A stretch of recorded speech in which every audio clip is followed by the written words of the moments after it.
Uh-oh. Uh-oh. Is it working? Okay. Audio's working. Video's potentially working. Let's see how we go. That's weird. We should be streaming by now.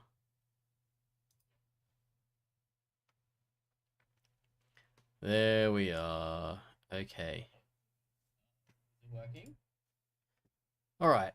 The issue that I've got at the moment is the normal dashboard that happens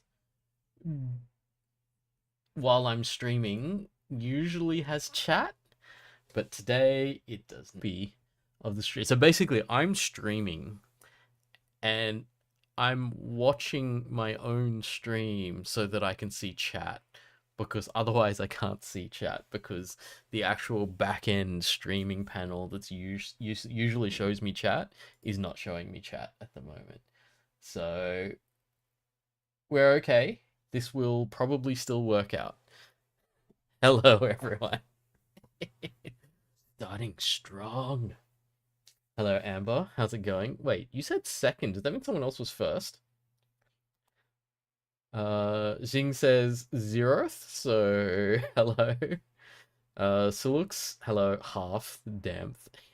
Okay. Donna's here, hello. Long time no see. Kaichi, how's it going? Mitchell also, hello. Sulux has a bunch of OAs to do. What's an OA? Is this something I'm supposed to know?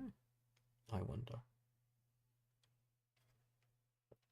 I realized also that now that I'm watching my own stream, like what the actual delay is. Um, it's actually like it'll take Brawler Cup. Hello, Halogen. Um, online assessments for jobs. Oh, no wonder I don't know it. There was this I don't know if it was like a video or something that someone did a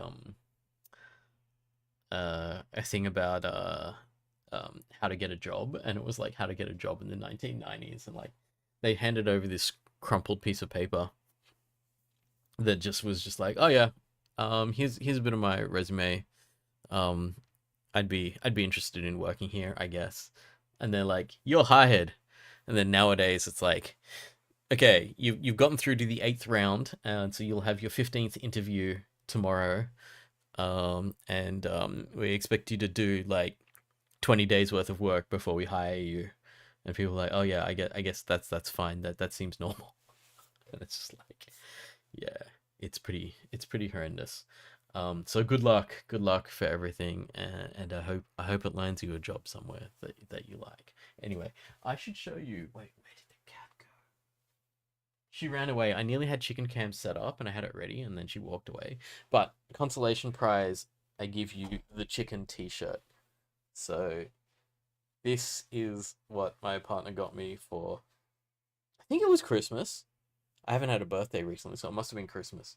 Yeah, so this is like multiple photos of chicken on a shirt that looks like a I don't know, it looks like a band shirt from like the 1980s or something like that. So it's pretty funny. Uh chicken merch. Oh my god, if this channel had merch, that would be so funny. Uh I don't know if we need chicken merch other than like we could just make some t-shirts or something. Like it wouldn't be merch, it'd be like we just go in together on a purchase of printing out a bunch of t-shirts, because I don't know like what the minimum order would be to get t-shirts made. I think it's like you'd have to get a few or something. I haven't had a birthday recently. No, that's just me thinking the last few months. So that means I must be due for a birthday. I've been funnily enough, talking about birthdays, because I had this thing when I was when I was a young lad. I had this thing where what I would do is every year I'd spend about $1,000 on my computer. So it would mean like um I would not be able to upgrade the entire computer in one go, but I would just like upgrade components bit by bit. And I think back in the day, it was easy to upgrade individual components and get a decent upgrade on your computer. Whereas nowadays, everything's sort of tuned to the level where if you don't balance out everything in the computer, then you don't get like the best performance. So it's usually better to upgrade the whole thing in one go than it is to do it piecemeal. But this year I did actually do about $1,000 upgrade. So I bought an old GPU, but a high spec old GPU. I've got a 3080 Ti now. Got that secondhand for $500, which is quite cheap. I put in a new CPU, the AMD Ryzen. Is it Ryzen 7 or Ryzen 9? I don't know which one it is, but it's a 5700 X3D, which is reasonably cheap at the moment, but quite good for gaming and stuff. Chuck 32 gigs of RAM in there, and I think I had to put a new power supply in because the graphics card was hungrier than my old one. And so like it nearly changed everything in the computer, but it was actually quite cheap. It was just like $1,000 to $1,200 kind of thing, and got quite a significant upgrade, sort of 50 to 60 frames per second more than what I had before. And I'm like, sweet, that's good. I can avoid trying to shop for 50,000 series NVIDIA GPUs or anything like that, because at the moment the market is like there's always something impacting the GPU market, and this time it's like AI processing. So all the GPUs are going to AI processing, so there's not much being shipped out for consumer level graphics and stuff like that. Um, yeah, so hey Abraham, how's it going? I'm wondering how much we're gonna get like a regular following of us all hanging out on Monday nights. I was thinking like I'm assuming that like last week was like a big deal for some people. It's like, oh my god, Mark's back online. But we'll see like what it's like if we're just hanging out regularly every week. Um, I was wondering about like putting effort in to grow the channel or anything, and then I thought, oh, I don't know. I don't think that was ever a goal. So I'll just keep hopping on and making stuff, and it's sort of like even if not many people are watching, it'll still be what I want to do. And going on stream and having you here as people to like kind of keep me honest in a sense will keep me working on this project. So we'll see how that goes. Yeah. So yeah. So with the PC, it's kind of nice because I was looking at like what it would take to get a pretty high performance current hardware computer. I'm looking at like $4,000, $5,000 or something, and it's just like that is a bit much. That's a bit unnecessary. Um, oh, especially considering just random other news. I'm having to spend thousands of dollars on my teeth at the moment because you can't really tell, can you? I'm just looking at the video over there. But if you look, there's a bunch of crooked teeth here. And it's a weird thing because they weren't that crooked when I was a kid. But apparently when you get old, like me, your teeth start like potentially overcrowding. And so that's what I've got. And my dentist is like, yeah, you've got this thing where your teeth are hitting each other. Like my bottom teeth are actually hitting my top teeth at the front. Um, and so, yes, I have to spend a whole lot of money fixing my teeth, which means I should stop spending money on my computer for a little while, at least, until I can pay that off, and then like go back to buying fun things after that winds down.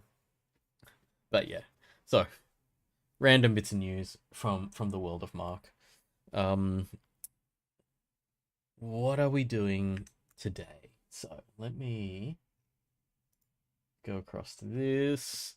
You're gonna need that zoomed in a bit to see it. So last week we were just chatting, hanging out with everyone, saying hi, welcome back, kind of thing, and me talking about what's what the overall plan is of what I'm doing is like to try to make something. Wait, I realized I've got top chat on instead of live chat. I assume that's not going to skip anything. I don't have enough chat for top chat and live chat to be different. There's not like thousands of people spamming the channel full of stuff. So Okay, so I'm gonna make a game. The game is about teaching people how to code. So here's the pitch: making a game teaches people how to code. I want to do this with people who are streaming with me. Well, watching people stream. I don't know. Whatever you would say to say that watching the person stream. And so if you want to give advice or anything like that, thank you, Mitchell, for the chat spam. Very good. Making sure that my chat is actually working. Just have people timed, like to say something every like 30 seconds or something. I'm not actually asking for spam, but sorry, just opening the window so I get a bit of air. Although Sydney at the moment outside looks horrendous, so hoping everyone is in somewhere safe from the weather. The theme is not super important right now, I think. I think we've got plenty of time to figure out what the theme is. But the general design and the gameplay loop is that what we want to do is we want to get people writing code, testing their code, and then when it works, they can push it, as in they can submit it and go, okay, this is the code that I've got. And there's different ways that that could work out, right? Like we can have that as like controlling a character. We can have that as like one idea was, I think one of the ones that was fun, which I thought was interesting, is the chicken cooking mama. So it's like chicken acts on a program that reacts to inputs, and depending on the inputs, cooks things and stuff like that. So we can actually kind of early on introduce the idea of like process input if statements and things like that, and then as we get further in we can go, oh, why don't you functionalize this and stuff. Like we can be like, not necessarily functional programming, but like, I mean, like just call a function that cooks a particular thing and you go off and do that and come back, that kind of thing. Wait, Zing, are you saying that stuff is buffering and you can't see me? Can people see me? Is it okay? Everyone's saying just caught up. How often did CPU sockets change back in the day? I don't know. But yeah, a lot of the time nowadays, a CPU upgrade means motherboard upgrade. I think it's just kind of good for me that AMD sat on the AM4 series for a very long time. So I had a 3700X for 5 years, and now I have a 5700X 3D, and it actually like noticeably big jump in frame rate in games going from one to the other. I wasn't necessarily expecting that. I thought the graphics card was the big significant jump, but the amount of games that are CPU limited nowadays is actually reasonably high. So there's a lot more processing going on in the CPU than I think used to be. Yeah, and everyone's saying holding off because stuff like DDR5 and stuff. So like, yeah, I think computer hardware, it's such a thing where like the purchase, it's like the purchase that keeps on purchasing. Once you upgrade one thing, then you end up having to upgrade everything. I'm still in the back of my head going, oh, I should get a new monitor, because my monitor's like it's a pretty decent IPS panel 1440p, but I had a friend just going, hey, check out like an OLED monitor, a really good high contrast OLED monitor, and see how they look, because you might find that like all of this effort that you're putting into getting high quality graphics in your hardware and stuff is still not being fully represented by the monitor itself, and you can get a big jump in just like how good it looks to you by getting a good monitor.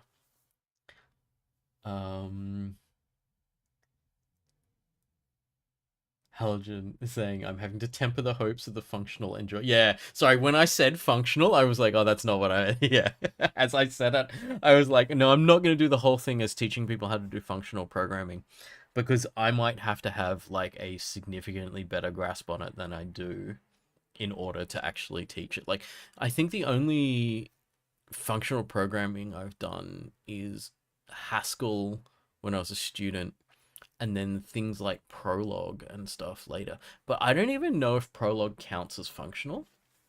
Like, I think it might be a little bit, but it's more pattern matching than functional programming, I think. I'm not sure. Odyssey G9 OLED time. Okay, what is Odyssey G9? Is it like okay. Well, I'm just looking at the price to start off with, and that is reasonably serious. I don't even know if all of these are the Odyssey G9. That says G. Oh no, G9's here, so $1,700.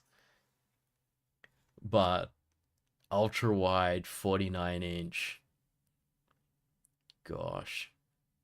5,000 by 1440. Oh, it's exactly two 1440p monitors. Um, as nice as that is, even my newish, well, it's not new, but my recently upgraded hardware is not driving this monitor, this monstrosity of a monitor. Although the idea of replacing both my monitors with one really big one is kind of exciting. I'm not sure. I guess I could just play things in windowed mode. But that is just the sheer dimensions of it is hilarious. And I love how hey, this is on sale. Look, it's a great deal. $600 off because no one's buying them because they're so expensive. I love as well that I don't know if you can read this, but this monitor runs at 240 hertz. Um, and I think you'd be wanting a 5090 to drive this kind of thing, and then the 5090 is like uh call it? What are we thinking for a 5090 now? I think it's about 4,000 Australian dollars for one of those if you can find it. And even that's not driving that many pixels at 240 hertz. So there's so many monitors that are like the hardware refresh rate that they're capable of is so far ahead of the actual render rate of the graphics cards. I mean, you still get a slight advantage out of having a higher refresh rate monitor than the actual computer's capable of driving, but it's not necessarily enough to make it really worth it. What are we talking about? Oh, Kaichi's talking about Prolog is logic programming as opposed to functional. Yeah, that's what I feel like. But it had a feel of it, like that kind of pattern matching idea. But I don't think it's really that. Hamish is saying QD OLED is insanely good and price to match. Yeah, yeah. So like I do think it'd be awesome, but maybe I need to fix up my teeth first. All right, let's get off buying hardware for now. Um, we do have a fund at my work, which is like, here's some money that you can spend on like your home computing setup and stuff like that. Your working from home setup. And I'm wondering if a high refresh rate, high contrast, low input lag gaming monitor counts as as working from home hardware. I reckon it would actually, because they'll actually like accept pretty much anything that you want with that fund. So I probably could. We're saying logic and functional both being under declarative paradigm. Yeah, yeah. So talking about Prolog is a bit like that. And my confusion is accepted, as Kaichi is saying that declarative. It's why I would confuse it. I'm saying there's a 57-inch version of that. Okay, we're gonna walk away from the giant widescreen laptop for the moment. Although actually looking at it, it was $1,700. If I was going to replace both my monitors with high quality 1440p monitors, I'd be running a very similar cost. I mean, I'm not going to, because I've got one decent 1440p, so I'd get a new one and just move this one over to monitor number 2, and then monitor number 2, which is an old 1080p, will probably get trashed or given to someone or something like that. Hamish is using the smaller Odyssey, so same brand, 1440p, and your GPU doesn't actually have the DisplayPort version necessary to drive it without compression. Wait, even 1440p? I figured. Oh wait, is that 1440p as in like 5,000 by 1440? In which case you don't have the bandwidth in your DisplayPort to send to it. Yeah, 5090, great. Need a good monitor to appreciate all the visual features of Canva, surely. Yes, that's how I will tell the finance department when they're like, "What are you spending that on?" But I mean, actually, then they're not that bad on that, because I think It's a combo work from home and sort of a well-being budget. So if you just go, I'm using it for gaming, they're like, yeah, okay. So it might be all right. Oh, HDMI. Yeah, I was thinking DisplayPort runs 1440p fine. I mean, honestly, like I don't get more than the only time I go up to the 165 hertz that my monitor can run is is when I'm playing games that are basically not 3D graphics games anyway. Avaram, yes. Need a monitor to visualize my CRT shaders. Speaking of CRT shaders, let me hang on, so that you can see it. Let me show you my new toy. Oh yeah, I put a little thing of Krang from the Ninja Turtles in it. Um, this is a it's the brand Ambernick thing, and it's in the shape of a Game Boy Advance SP, and it's a lot of fun. I have been. Let me just fire it back up again. I was actually literally doing this before stream. I was like, oh, I got like 20 minutes. I'll just like hop on for a little bit. Did I turn that on? I don't know if I'm pressing the power button correct. This would be so funny if it's actually... No, it wasn't toast. It was just booting. So it's booting up. It's not the resolution, it's the 240 hertz. Yeah, totally. Even with like DLSS and stuff like that, trying to get up to that frame rate. I mean, if you get the newest hardware, you can do like frame generation, but frame generation's not... Like, it depends on the game, right? Some frame generation just lowers your... Like, well, just increases your input lag. Um, I don't know if you're going to be able to hear that. Let me turn it up. Hang on. I got to turn off my noise reduction filter.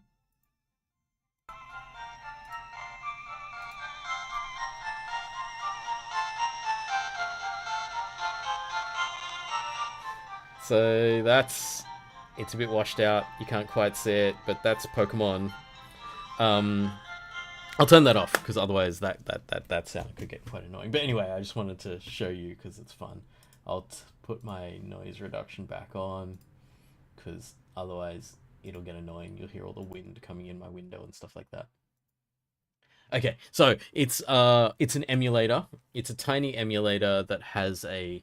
I can't remember what chip it has in it, but it's a pretty basic chip. Like I would assume that pretty much anyone's phone's going to be stronger than this, but it doesn't matter because I'm playing Game Boy games and stuff like that, and like I'm looking at 16-bit era like Mega Drive, Super Nintendo, and all that kind of stuff. And this thing will run it fine. I chucked a really small, like a 32 gig SD card in it, and honestly, like, what more do you need? Because if you're playing those games, they're like, you know, couple of 100 kilobytes each, the ROMs that you copy onto there to play them and stuff like that. So yeah.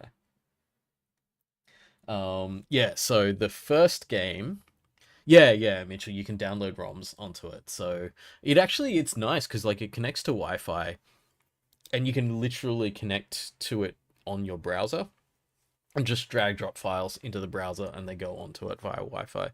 So it's kind of nice. Like I do have a whole setup with a little... This is a little... Like, this is a photographer's thing actually. It's a keychain USB SD card reader, so you can see the SD card slots there. And so that's how I got it started. Flashed a custom Linux based... Is it Linux based? I'm pretty sure it's custom Linux based OS on it, and then flash that to the device and then put my ROM on it. So I literally only have one game on it, so I'm just playing Pokemon for the moment. But it actually ships with a SD card with their own software, their own firmware, I guess you'd call it, because it's running an OS, and a bunch of their ROMs and stuff. So, but I kind of felt like it feels a bit full on to have a whole bunch of stuff that's basically pirated and stuff. So I took that out. And I'm just going one at a time, and like, I'm only playing things that people aren't selling anymore. So like, if it's a choice between buying the old cartridge and the old Game Boy for like $500 to get it going, then I'll emulate it.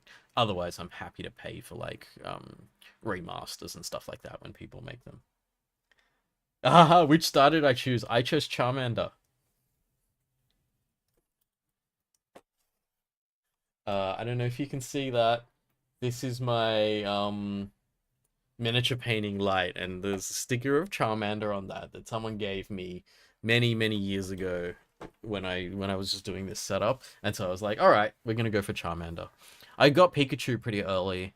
Then I fished up a Magikarp, and it was such a like it's such a thing, right? Because people didn't know anything about Magikarp back in the day, but I know now, so I was just like, all right, I'm leveling up the Magikarp, and so I've leveled up Magikarp, so I've got a Gyarados, which means I've got like a super powerful water Pokemon and a fire and a lightning, which is pretty good. That's wide coverage for a lot of different things. Yeah. Yeah, Mitch, if I had the old cartridge, I could buy something to what's gonna call it? Um sorry. My partner just messaged me a Charmander sticker that somebody gave you. Somebody is my partner. Thank you very much. It was very lovely of you. I have Charmander vibes. What are Charmander vibes? Little bit angry and fiery. Probably not. I think Charmander's kind of cute. Yeah.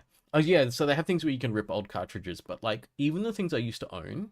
So I used to have a Mega Drive, and I used to have a lot of games on the Mega Drive, but I think my when I moved out, my mum gave it to my cousin who was younger than me, and I don't know what he did with it after that. But by then the Mega Drive was, how things are like worth something, and then they're worth very little, and then if they get old enough, they're worth something again. Somewhere in the dip, it was probably thrown away or given away at that point. So one of the things is like for me, it's like reliving that Mega Drive experience. So I'm gonna get like some Sonic games and Streets of Rage, which is like the kind of like the Double Dragon successor that ended up being like the beat 'em up game to play.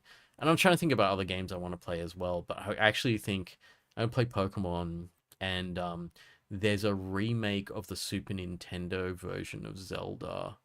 Is it the Super Nintendo? It's Link to the Past, I think. So there's a couple of those that were done for Game Boy Advance, which is good because this thing kind of looks like a Game Boy Advance. So I think like I'm gonna play some of those kind of epic games, that kind of thing.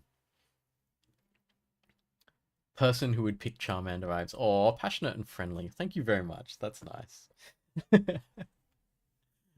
Yeah.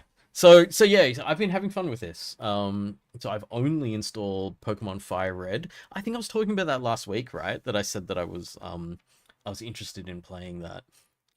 So that's good because of like I've never played any of the Pokemon games unless you consider Pal World and Pokemon Go, which are both kind of not really like Pokemon Go is at least Pokemon branded, but it's not really a Pokemon game. And Pal World is straight out not a Pokemon game. It's being sued by the Pokemon company, but at the same time, it's nearly more a Pokemon game than the Pokemon games. So, but yeah, so I figured let's go and play the slightly remastered version of the original story, and it's pretty cool so far. The only thing I don't like is the grindiness. So like just the kind of like running around in the grass, fighting again and again and again to level things up. So after a bit of that, like I just ran around the same patch of grass for about an hour until Pikachu turned up because I noticed that Pikachu could spawn in an area, and I spent like an hour farming until I got my Pikachu, and then I was like, we are not doing that anymore. So the nice thing about the emulators, you can put in cheat codes. So I have an infinite supply of rare candy now. So I'm like, if I'm just going to play normally, and if I hit something that I can't beat and there's no other option other than farming and killing heaps and heaps of random wild Pokemon until I level stuff up, I'm like, screw that. I'm just gonna level stuff up and then continue with the story. So there's that kind of feeling where I'm just like, yes, I do want to experience the retro game, but I know that as it was in the day, had time waster stuff put into the game. I'm not buying into the time wasting stuff. Um, Mitchell chose Charmander as well. On Fire Red, yep. First ever Pokemon run in Pokemon Diamond. You tried first the water, then the grass, but couldn't pass the second gym. So apparently the water is really good in Fire Red because you get you what's-my-call it, evolve to Wartortle, and then like apparently Wartortle, sorry, is like really good all-rounder that can fight lots of different types of enemies and just be very defensive as well as doing damage. So it's like it's just a really good anchor for the team. Unfortunately, that's not gonna happen to me because I didn't pick Squirtle. So it's okay though because I've got a Gyarados. So I think I've got a decent team as well. And just today I dug up not dug up, but the what's the Diglett evolution? Tridug? So the three Diglets together. And for some reason, that one was a higher level than any of my other Pokemon. So I just like got I think one or two of my Pokemon killed, just getting it down to a low level of health, and then I just threw every Pokeball I had at it until one of them actually stuck, and I got lucky. So now I've had like a big upgrade to my team because I have a level 31 Pokemon in my team now. Doug Trio, thank you. Haha, yes. Okay. What are we saying? Mitchell said, you finally beat it. You're talking about Pokemon Diamond with the Fire Starter. From that point, I would always choose the Fire Starter as a sort of tradition. Yeah, it's cool. Tuaka said, fighting real hard right now not to start rambling about Beastie Ball, Volleyball, Monster Catcher. You sunk far too many hours into. Tawaka, I feel like you have a commitment to grind personality, because I remember when I did Bloons TD, you were there, you were the strategy master, and I was like doing things, you were like, okay, do this, piece these things together, and this is stronger and stuff like that. Yeah. I'm interesting you play a lot of hack ROMs of Pokemon. Yeah, apparently there's a lot of people putting stuff together so that you've got this kind of nostalgic feeling of it, but you've also got what's-my-call it? You've got kind of like a bit more modern quality of life stuff. Talkers Balloons era. How long ago was that? Was that 2021? I assume that was during the COVID lockdown times where I did a lot of streaming. I mean, the whole point was like, look, all my students, they're all stuck at home and they're all a bit sad. So let's try to be like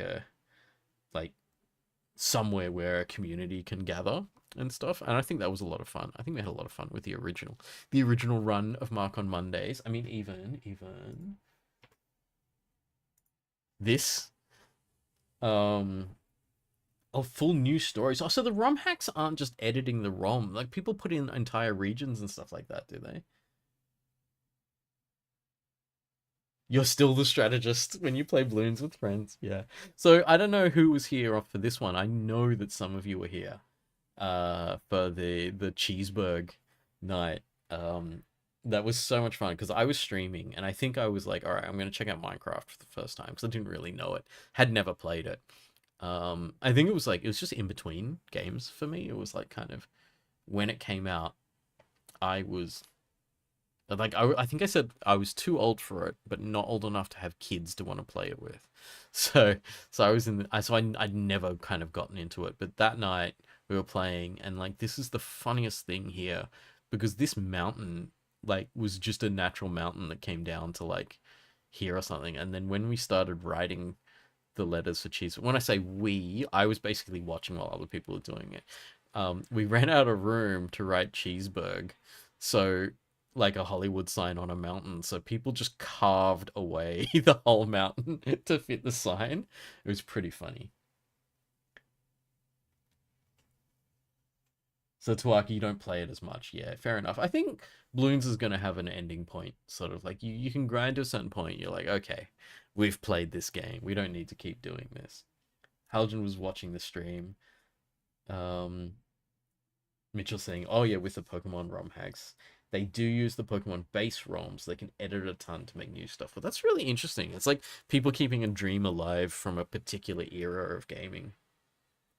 Pokemon Emerald, Ruby, or Fire Red. Oh, because they're easier to edit. Maybe they're like lower complexity and stuff. Because I think like, you know, the ROM itself was 600K, and you consider like 600K worth of code. Like you've probably written that much code yourself, you know. It's not going to be that hard to figure it all out and then edit things and change things and stuff. Although I'm sure it's like kind of decompiled, and so it's not going to be documented that well. I'd love to see someone just like open source go through the whole thing and just document it and show how it all works and so other people can write ROM hacks. I'm sure someone's doing that, right? Every time I see like uh big community efforts to open source things, like especially like abandonware and stuff like that, it often gets real professional. People do really good jobs of it and stuff. Oh, DS games are hard. I think the thing that makes DS games so hard also is playing them is very difficult because you need two screens, one of which is a touch screen, and it's fiddly, right? So depending on the game, sometimes it's hard to emulate, um, and it's hard to play like because this literally won't play. I mean, I'm sorry, it won't. It can play DS games, but like you've only got one screen. So what are you doing? Are you pressing a button to flip between screens when you should be able to see both? Or you're trying to fit both screens on this tiny little like 3.5 inch screen? It's really not gonna work out. So it's much better for single screen things.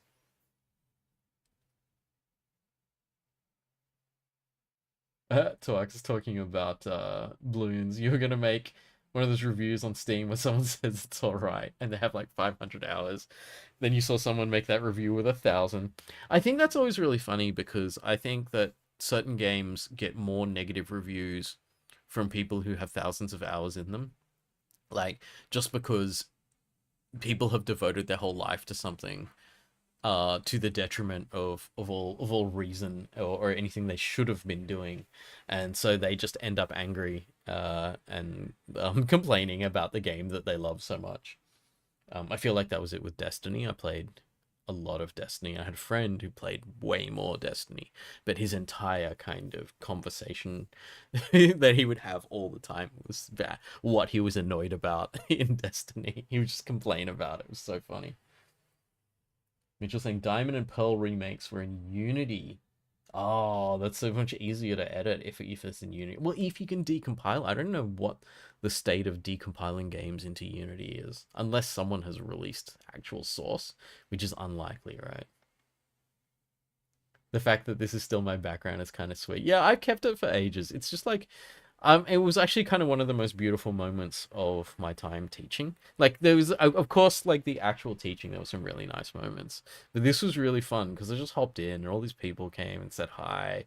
We just had some fun and things, and it was just kind of like, you know, as a teacher, it's really weird because sometimes it's like, oh, should I like be spending time with my students or not and stuff. And it's like, should I go off and do other things and like let them live their lives and like there's this kind of thing, but like there's moments where you really connect with people and like you see your students really excited to show you a bit of their world.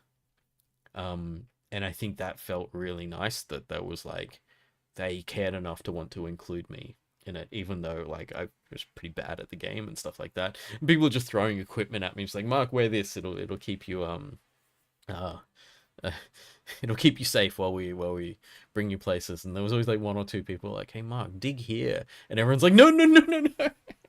It made me laugh a lot.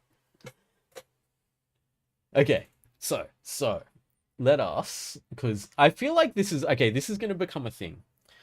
This is the general schedule for Mark on Mondays is we turn up at 8, we hang out. We will talk crap about something for a while. I will catch up with all of you and that kind of thing. And then, like, what are we, 40 minutes in, just like last time, then we'll actually fire up something and say, okay, let's do something. And I actually don't mind that. It's actually a very nice way to work. It's a very nice way to kind of approach the world because you don't have to just be working all the time. I think people get into this thing where like they're just like bang bang bang push push push. I say that, but I've recently been like been moved to a much busier part of the company, so I'm actually like, you know, last week I was saying that I had a new role coming up, so I'm going to be working with with the kind of they call it the office of the CTO. So it's like the people working for the CTO at Canva. So it's like gonna have to get involved with things that are much more sort of urgent and imperative and stuff like that. So we'll see how we go with that kind of thing. I mean, part of me is like, yeah, let's go, let's go. I like that kind of slightly crunchy way of working, but who knows? We'll see. Interesting. Pokemon Light Platinum is a cool ROM hack I'd recommend if you ever feel like exploring them. It's the first one you played. All right, all right. Let's. I'll. It's what I say to people a lot. I say I'll put it on my list of games that I'm gonna play. And there is no list, and it's really, really long. So apologize if I never get to it. But the list of like games and books and movies that I have that I want to play but haven't played yet will probably last until I die. if there is even enough time to do them all before I'm dead. And the hilarity of that is that's ignoring everything that that comes out between now and then. So I just love it. I just accumulate the idea of wanting to do heaps of cool things, which I have no problem with. You know, I think that's kind of fun. Yeah, literally your Steam library. There's a few things you can do on Steam. There's one thing that you can do where you can actually find out how much money you've spent on your Steam library. That went around my work for a while, and I think one person had, it's measured in US dollars, one person had over 10,000 US dollars in their Steam library. We were like, yeah, we were laughing a lot about that. But then also there's other things you can do with your Steam library. You can check your completion rate. And that's funny as well, because I think mine was like 20 something percent or something, which means 3/4 of the games I've purchased I didn't actually need to. Never finished them. Hamish, double checking your Steam DB calculator page. Yeah, right? Okay, okay. So today, let's go down to, this is where that stream ended. So what are we? 31st.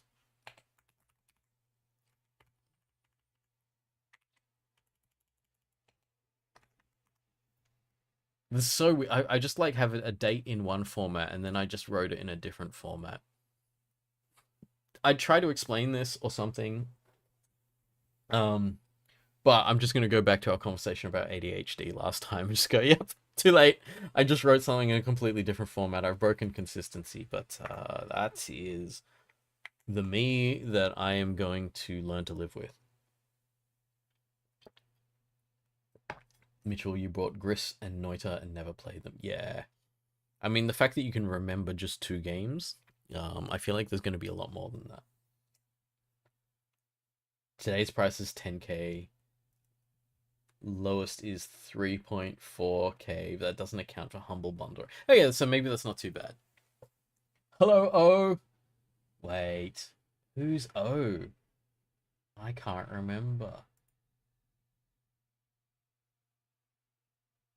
I was like, can I look at who you are? And it's like, report, remove, put user in timeout. I'm not going to put you in timeout. Hello, O. I can't remember who you are. Oh, unless you're someone who I don't know. Oh, 2021 T1. Oh, welcome back. Welcome back. I was wondering how many people who may have subscribed to me while I was lecturing would just notice that I'm going live and things like that. Okay, so what are we doing today? We are coding in C. Basic engine for a, let's just say it's a text parser and interpreter. It's gonna run some basic commands.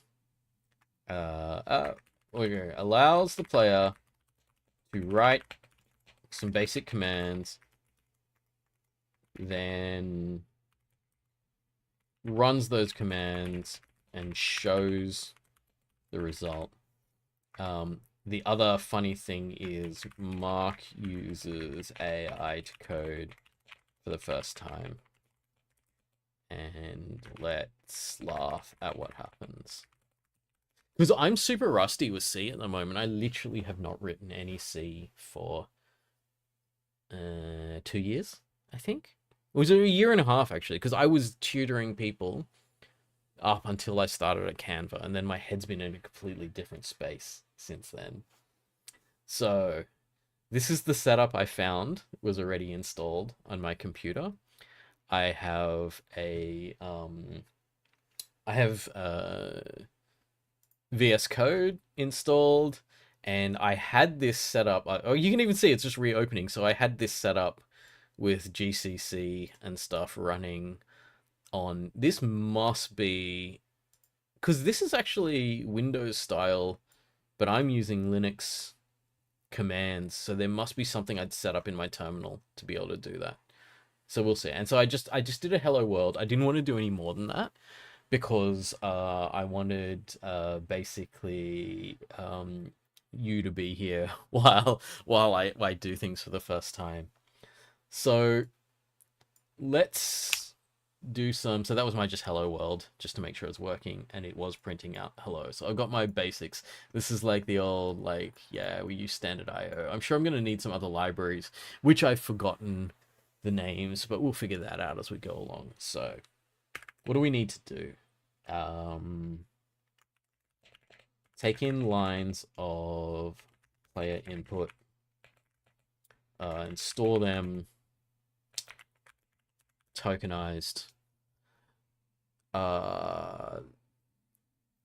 This must be something that AI can do, right? This is so basic, and like how many string tokenizers have I written in my life? I don't need to write another one. So I assume that we're gonna probably get AI to do this bit. Wait, store them tokenized in arrays? Arrays? I guess. Wait, is there a string library? There is, isn't there?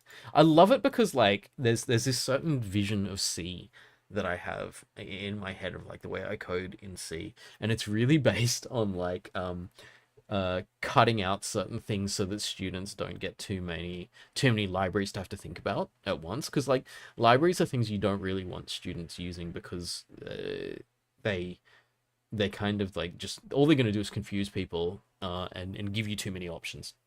You want to reduce the number of options so people get a chance to learn in a kind of a playground. So we'll see. I assume that there's a string library, so let's just include.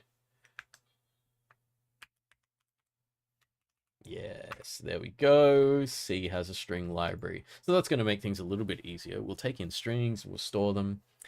So that's our first thing. Our second thing is going to be loop through the lines of input and interpret and run the commands. So this is going to be based very much on what the commands are. I don't think there's a nice way out of this. I think that we are writing a programming language here. So we need to just make sure what we're writing and how simple it is. Let me just, I don't need the exe file. I'm going to rename this because I don't want it called test. Interpreter? That seems to make sense. It's good enough as a name, I think. Okay, what kind of input am I thinking? I want to, like, if I've got an hour and a half or 2 hours left that I'm streaming tonight, I want to get this to actually do something. So I'm thinking people type in words. So part of me was like, oh, let's have a text editor on screen with a cursor that people can move around and edit things and then submit it when they think they're ready. I don't know if that's too much. I think that might take all of the time that we have just to do that.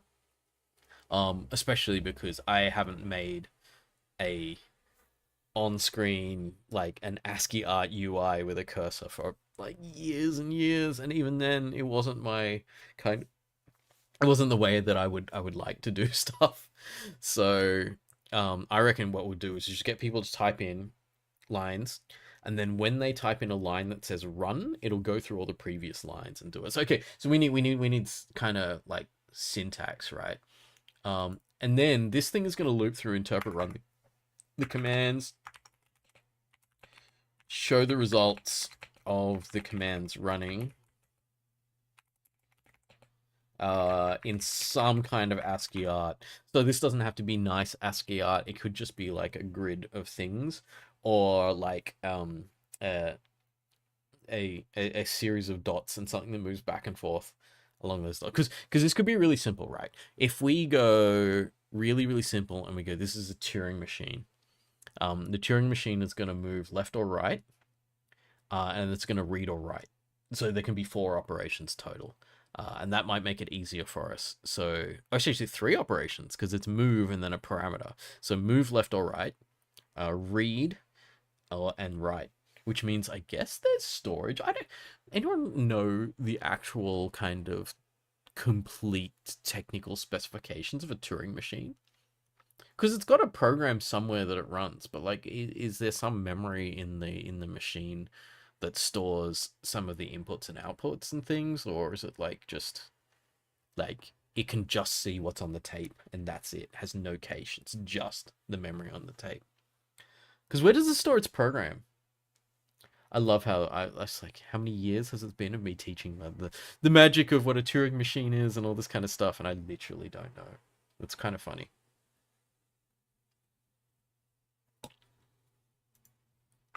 Let's put some more information in here.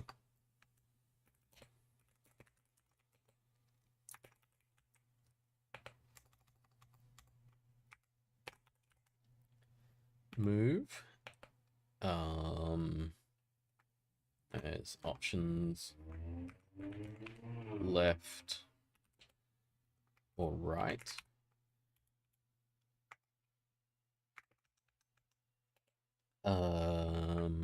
Read.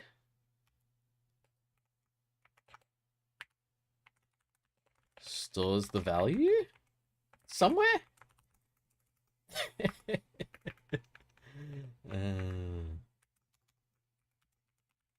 Right. 0 or 1.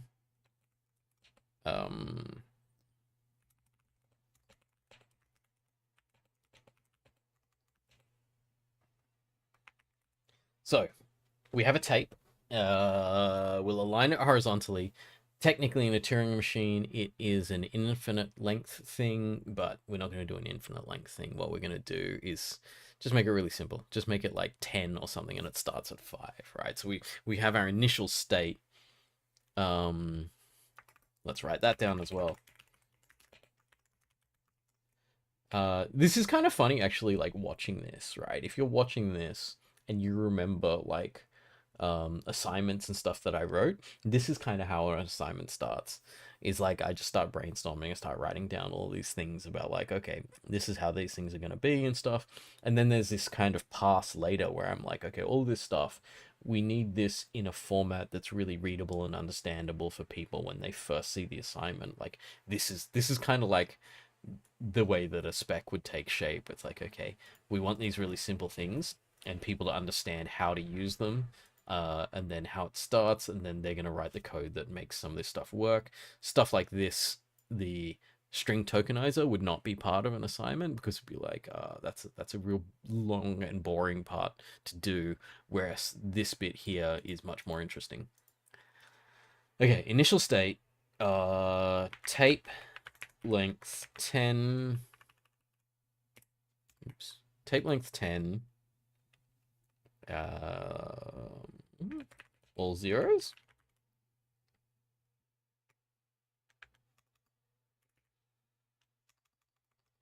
And head starts at location 5.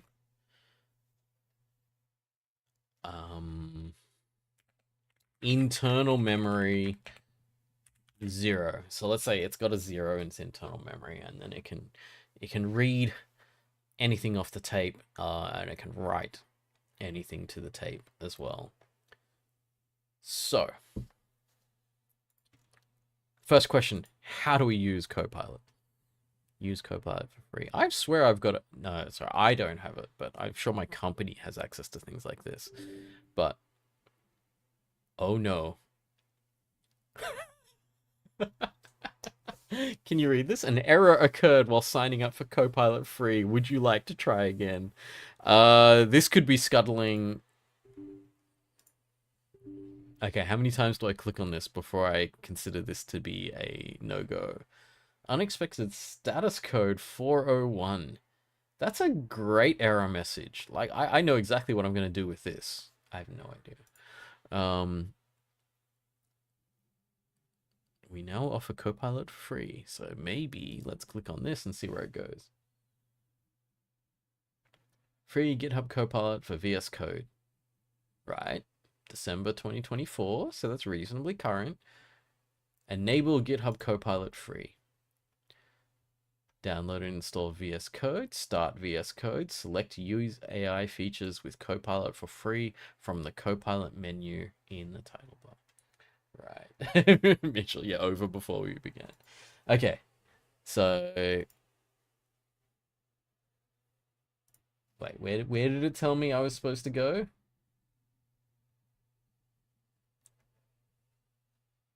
Control-Shift-P, use AI features with Copilot for free.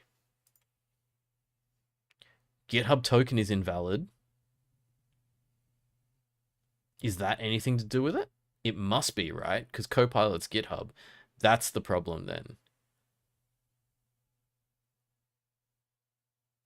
Counts menu, try again.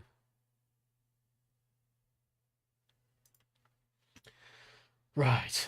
Where is GitHub in VS Code? So that must be it, right? That might be the problem. So do we go to GitHub from in here? I know I had this set up ages ago. Oh wait, that's it there, isn't it? Source control.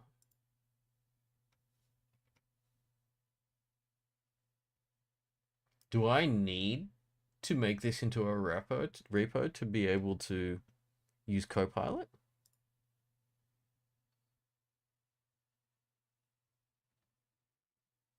Mm-hmm.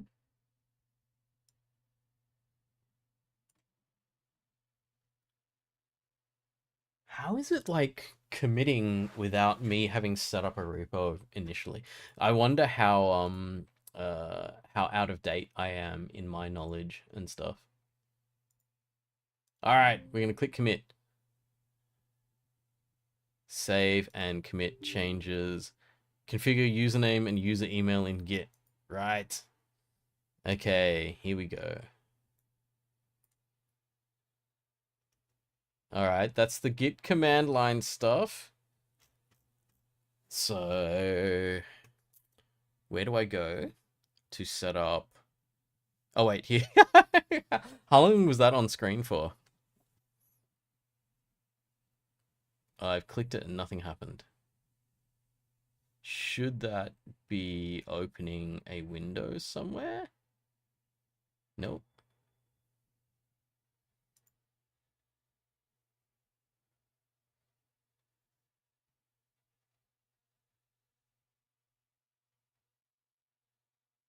Sign in with a ghe.com account. I don't think so. I think I would just sign in with my GitHub. Maybe it's just been so long since I signed in with GitHub. I don't remember whether I had GitHub connected on this to this VS Code or not. But it's weird. I'm clicking on that and nothing's happening. And I don't know, right clicking on it doesn't do anything either. Copilot walkthrough to learn more? Do you reckon this would get me? No, this is teaching me how to use it, which is kind of unnecessary at the moment. Wow, why is that? Let's scroll on a tiny little... I'm just going to complain about everything now. Chat with Copilot. No. Alright, that's not it. This here, does this have a login thing? Close and open it again. Yes. All right. Let's try that. And maybe it will. Okay. Yes. GitHub token is invalid. Please sign out. Oh, can that pop-up just appear rather than coming and going? Try signing in again. All right. Anyone know where the sign in for GitHub is on whatchamacallit? In VS Code?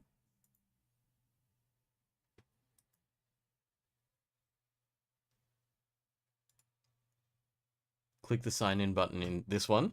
Yeah, I did this last time, and that's all that happened. I clicked it and nothing happened.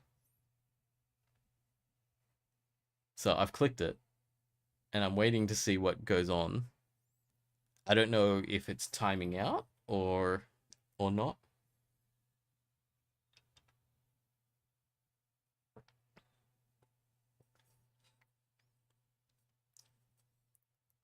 Control Shift P.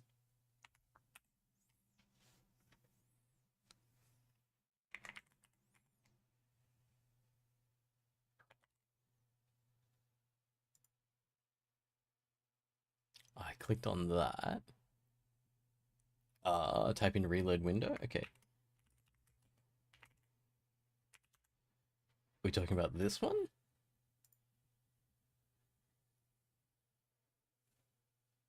Nice. Okay, so we have this same one. Okay, so my GitHub token is invalid, which means I need to sign in. But when I click sign in, nothing happens. Okay.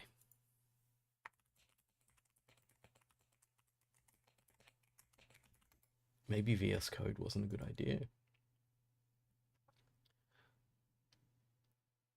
Install GitHub pull requests and issues extension. Maybe the extension needs to be updated.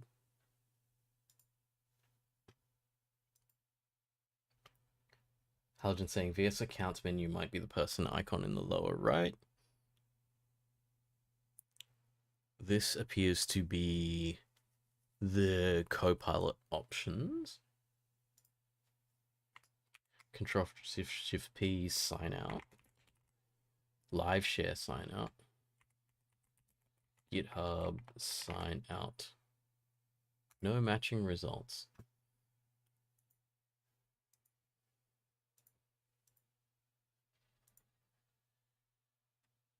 It's not up in any of these menus, is it?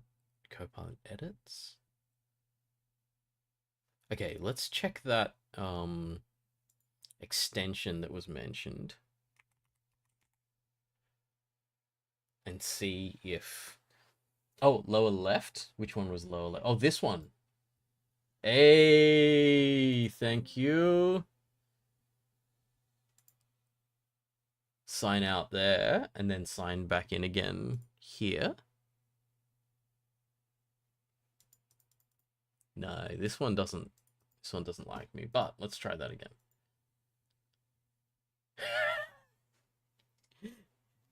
It didn't actually sign out. Oh, that's changed over here though.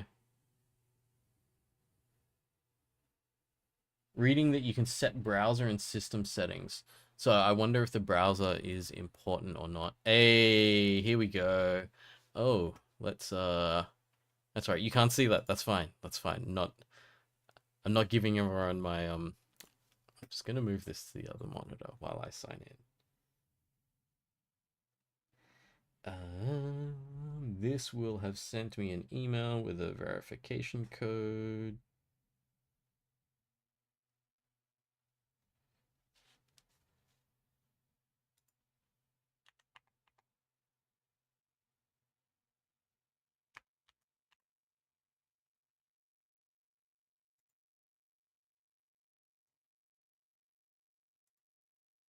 Just authorizing it.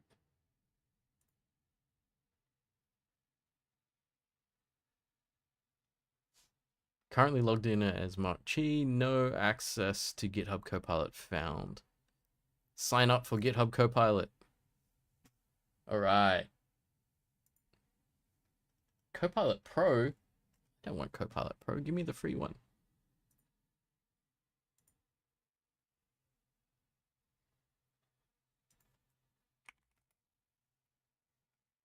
Oh, it's answering my questions. Very, very good. Okay.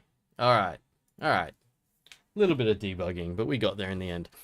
It looks like you're working on a simple interpreter program in C that processes commands to manipulate a tape similar to a Turing machine. Here's a scaffold to help you get started with implementing the functionality described in your comments. Tape length. Tape length 10. Oh, look at that. It's got a little hash defines and everything. The head starts at 5. Memory is 0. Oh yeah, the memory was inside the head. Okay, that's good. We have a 20 character command. Printf, welcome to... I'm going to open this out a bit so you can see it. Printf, welcome to the tape interpreter. Move left, right, read, right 01, exit. Wow, it added in an exit because it was just like, you don't have an exit, man. You need to actually do that. Okay, while true, print tape. And then iterate along the tape length and print out what's on the tape, highlighting the head position with square brackets. That's kind of nice. There's something about watching somebody once taught you learning something. I told you last week, right? That like you will find how much better you are than me at these things. So it is kind of funny, right? Okay. So this thing is going to show the tape, print out, and then we're going to fgets to take input, and this is the prompt for that. Whatever the size of the command is, standard input. We've put that command into here, and then we compare that command with move. If it is move, we look at the next string. I think stir is the next string, right? I forget exactly what these things are. If that's left, then the head goes minus minus if it is greater than 0. Otherwise, wow, it's giving error messages and stuff. We're done. We don't actually need to do any more tonight. This is so funny. Okay, and otherwise, if it's right, move it the other way if it is able to be moved, else invalid move, use move left or move right. This is so funny. Like, do you remember the times where I was teaching people how to code and I would write all of this out and I'd talk about why these were useful and stuff like that? You don't even need to do that anymore. You just get Copilot to do it for you. There was this thing, I went to this this talk about AI. It was actually by the CEO of a company that does that sells AI image generation and stuff like that. And he was saying there's this funny thing of like we don't need junior engineers anymore. We just hire senior engineers to do what I did here, which is just write out the text of what you need, and then you don't have to implement it. You don't have to go to your junior engineer and say implement my spec. Copilot does it for you. And it's all well and good, and it's great. So we're not going to hire any junior engineers anymore. Great. And then in like 5-10 years time, when the senior engineers either leave the company to do something else or they retire, there's no one else to become new senior engineers. So hey Peter, long time no see. You watched the vid last week? Cool. So what have you missed so far is just we were talking about, what were we talking about? Upgrading PCs, monitors. We talked about emulating Pokemon and ROM hacks. We reminisced about like streaming and playing Minecraft and stuff like that. And then you missed the highlight of the night is me not having a current login token for GitHub and being unable to use Copilot. But now I finally got that running. So you actually missed the funnest bit, was watching me do a whole bunch of troubleshooting to try to figure out how to get around the interface to log out and log back in GitHub. But now we're good. And I have written out a plan for what the code should be, which is just this much text. Taking the player input and then have these commands, and depending on their commands, make changes to the state. You'll need to scroll back now to catch up. Yeah, all good. See you when you catch up. I guess you go double speed till you catch up or something. Um, okay. So if it's read, the memory gets the value that's in the tape head, and it says, I read this value into memory. If it's write, you set the tape. Wait, if it's 0, set it to 0. If it's 1, set it to 1. Okay. Else invalid command. If it's exit, exit the interpreter. Good. Like, I can't believe how, like, both comprehensive and very kind of like funny talkative it is. And if it's none of those things, it's unknown command, try again. Are we done? So this is what it picked up from what I was saying. You can expand this further. All right. Thumbs up. Edit with Copilot.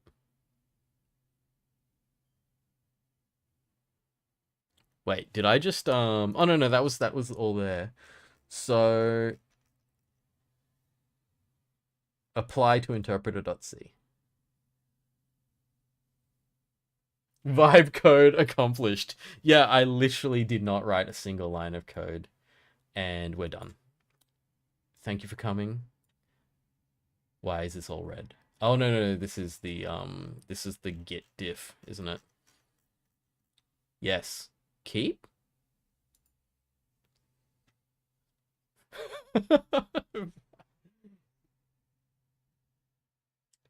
Let me wind back, because I don't know if I've told you. Was I telling a story last week about Copilot, or did I not think about using Copilot until this week?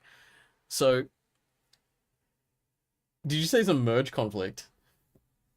No, it wasn't merge. I think that was just like red was the text it was deleting, and green was what it was uh it was whatchamacallit, it was adding in. Is writing in C the nostalgia playing out for 1511?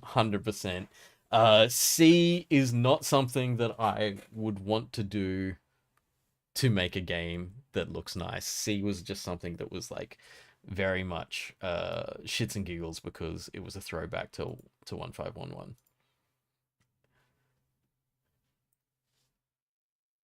I didn't name drop. No, okay, so we weren't talking about Copilot. So one of the last things that I did at UNSW, so it was near the end.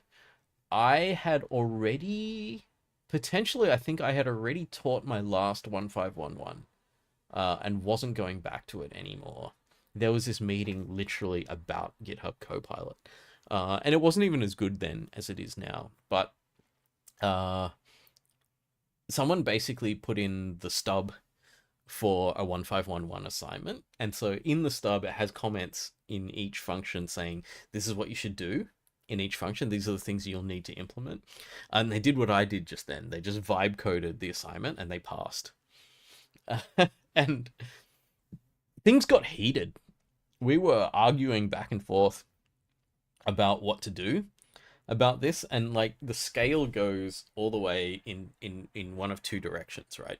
One direction is we need to figure out a way to stop people from using this. That's obviously impossible. And another way was we need to obfuscate our specs, so it's not that easy to just copy paste the spec into chat, or like I did there, put it in. Like, how long did that take me? Like 5 minutes, right, to write down the list of things that I wanted to do. So it was like get in an arms race with Copilot's AI interpreter and be like, that's a stupid thing to do. And all we're going to do is make our assignment specs unreadable for the humans that want to read them if we're trying to do that. And so that was one side, was like, can we prevent people from using this? Can we ban it? And on the other side was like, can we assume that everyone is using it, even the people that don't know anything about code are using it, and then we have to teach them assuming that they have that capability. The problem with that is that 1511, Introduction to Programming Fundamentals as a subject, is completely nullified by this. Because if you look at what I've just done here, that's probably a first assignment, right? Oh, a good option would be to give your specs as PNGs. That's a hilarious obfuscation method, but it wouldn't work. No, I don't think it would work. It would have barely have worked then, because then all you're forcing people to do is to type in what they're reading on the PNG. And you could type it in as comments and it'd be fine. Um, Mitchell saying, in your head, mostly a student's detriment. Since it's the fundamentals course, you've got to get people to understand that. Yeah. So, I mean, that's the difficulty, right? Is all this stuff here is fine for me because I have a complete understanding of what everything in this thing's doing. I've gone through and I've gone, yeah, I fully understand. Well, I don't say I fully understand. There's a few of these commands that I haven't used. So I'd have to like look these up. You tell me what this. Oh, I don't want to modify it. Just tell me what it is. That was not the right place to look for this. Let's not go into the string.h file looking for documentation because this is not where it lives. Anyway, I could look it up if I want to, right? So I assume that this is just comparing the second string in the rather than string compare of the first bit of command. But yeah, because this one is like just the first four characters and are they move. And so this is the second token. Is it actually tokenizing? It's not. It's just like the incoming string. But anyway, yeah. You could get AI to read the PNG. Yeah, yeah. So that's what Peter was saying is like nowadays, yeah, the PNG is not even going to help you. The competency factor of 1511. Do I even have man though, Halogen? Because I don't know what I've got set up here. It's just stopped. Oh, I guess not. Especially because I'm on a Windows machine here. This is my gaming machine. I think it's also hilariously cursed that I'm doing C development on a Windows machine, and also the fact that I'd even set up um, uh, a C dev environment on a Windows machine. I think it was just for tutoring, and I didn't have like I couldn't be bothered setting up a dual boot into Linux on my gaming machine so that I could actually teach people, because this would be enough for teaching people who don't really know that much about it yet. Lucas is saying it is finding the index of the substring left and returning a null pointer if it's not there. Ah, so this is saying is it there or not. So if it exists, this command will return a 1. And if it doesn't, it will return a 0. So it's actually like, yeah. So we're not getting the result of this. We're just using the result of this as a non-zero for the if statement, if it finds it. So interesting that if you said left move, it might not work. Oh, no, this is string compare the first 4. So yeah, the first thing has to be move, and then if left appears anywhere in it, it'll go left. So if you said move left right, it would still go left because it would go into this if and not the else if. But if you said move left right right or something, or left left right, it'll still kind of work. It'll just reject the rest of the words. Yeah, Hamish, like, what if the index is 0? But because string compare is starting at 0 and going till 4, it's checking that it won't get to this if left was the first word. Move had to be the first word. So I think it's actually going to work. But let's, okay, I'll just move this up again. And let's, what did I call it? Interpreter.c. Is that going to work with the dot slash there? It probably would.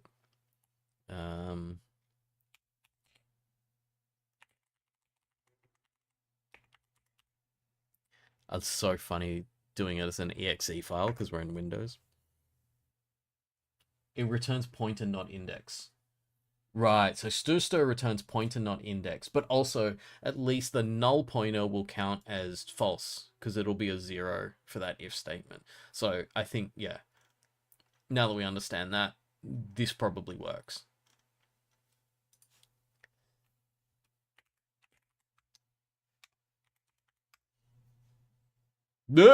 What?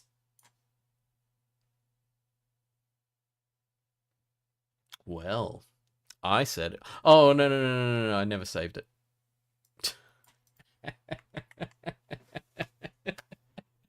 Oh, that's so funny. I was like, "What? Why did it not work?" And it's like you didn't save the file before compiling, Mark. You have made the most simple error that anyone could possibly make. Although that's kind of funny. I do remember making that error in a lecture and just laughing at myself anyway. So, all right, still compiled in like 0 time. Here's my tape. Um, How many students bugged you and forgot to save? Yeah, I'm sure everyone forgot to save, and I think that was kind of nice that I forgot to save in the lectures occasionally, because that way people will be like, "Oh, well, if the lecturer forgets to save sometimes, it's no big deal if we forget to save." You're probably better off that I've scattered while I was lecturing, because then like it makes mistakes like that like perfectly acceptable. Okay, so the downside to this is that it's interactive. So the only thing that we're missing here is the idea that you have to write your code in advance and then run it. So we're pretty close, and with this framework, we can get to that pretty easily. Mitchell's auto saving on your laptop, and then you never realize when you're in labs. Yeah. Okay, so let's write one. Move right.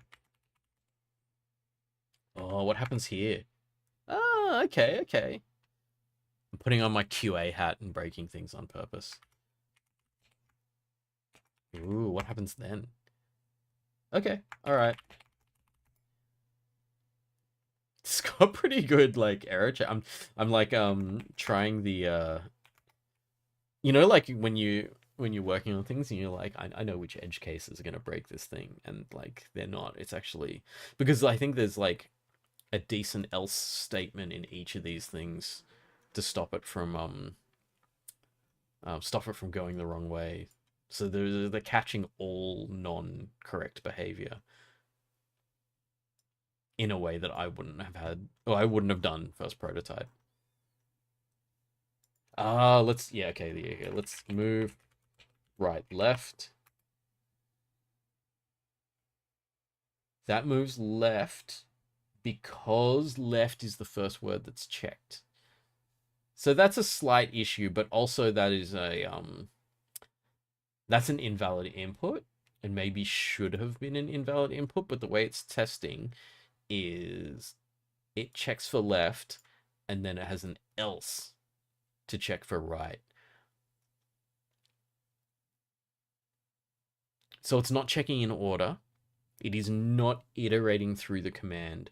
So if the commands were more complex, then this whole setup doesn't work. So I would nearly say that this one in particular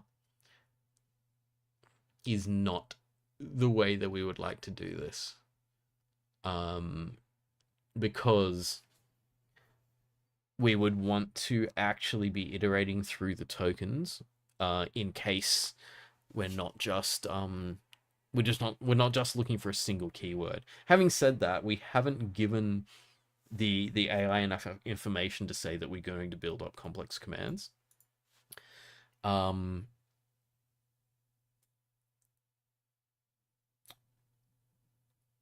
So let's add a more complex command and get it to rewrite stuff. So exit, right? Oh, it was capitalized. Okay. Exit in the interpreter. Goodbye. Goodbye! Exclamation mark.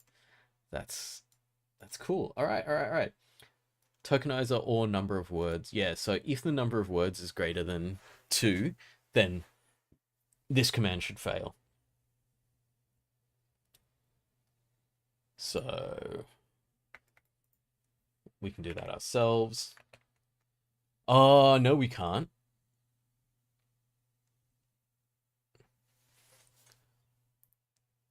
because we're not counting the number of words because we haven't tokenized anything.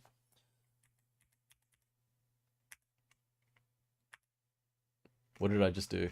Ah, one undo too far. Like, that's so funny that one undo removed the entire program because the entire program was written by AI. Okay, we're back in that state. So I was gonna say count the number of words here, but is there an easy way to? Oh, let me just ask AI. Holy shit, this is so funny. Um,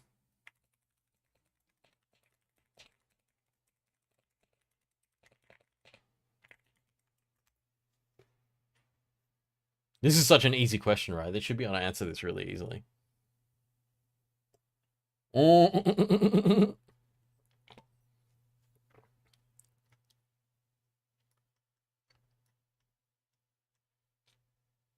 Um, so yeah, that whole argument that we had about what happens when people use Copilot to do their coding for really simple computing assignments.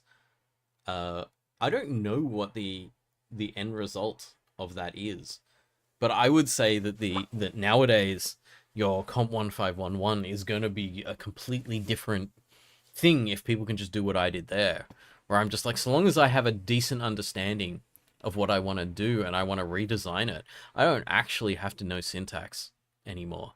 So you can get someone like me who is completely rusty, um, can't currently, I actually don't need that window, do I? Yeah, can't currently write C because I'm really rusty. I don't have to remember in the syntax, I didn't have to look up what stir was or even remember that string compare exists or which version of string compare to use or anything like that. It just does it. And I'm like, okay, fine. And now I can just use this to be like, can I be bothered doing a string tokenizer? I can just get this thing to do it.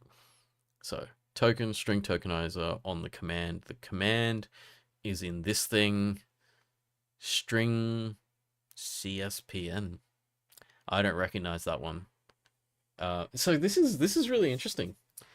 The old kind of workflow here would have had me going through looking up string API and is it even called an API in C?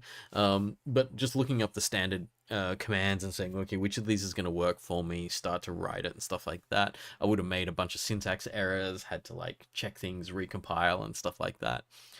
There seems to be a lot of not having to do stuff in using this. How does this string character span? Right, so we're saying character span is everything in the fgets and the end line is the end of the span. So I'm assuming, oh wait, it's got comments. It's just going to tell me, no, all right, so it's just saying in command where you have the end line, remove it. So that's what the character span is. So it's going across looking for the end line. Donna's saying it's pretty wild how far AI has progressed compared to this time last year. So I haven't used it at all. So I'm like, this is so easy. And yes, Comp 1511 in its entirety has been superseded by Copilot. Anyone have a copy of the current assignment spec? Is there an assignment out at the moment? No, those would be really bad. No, I'm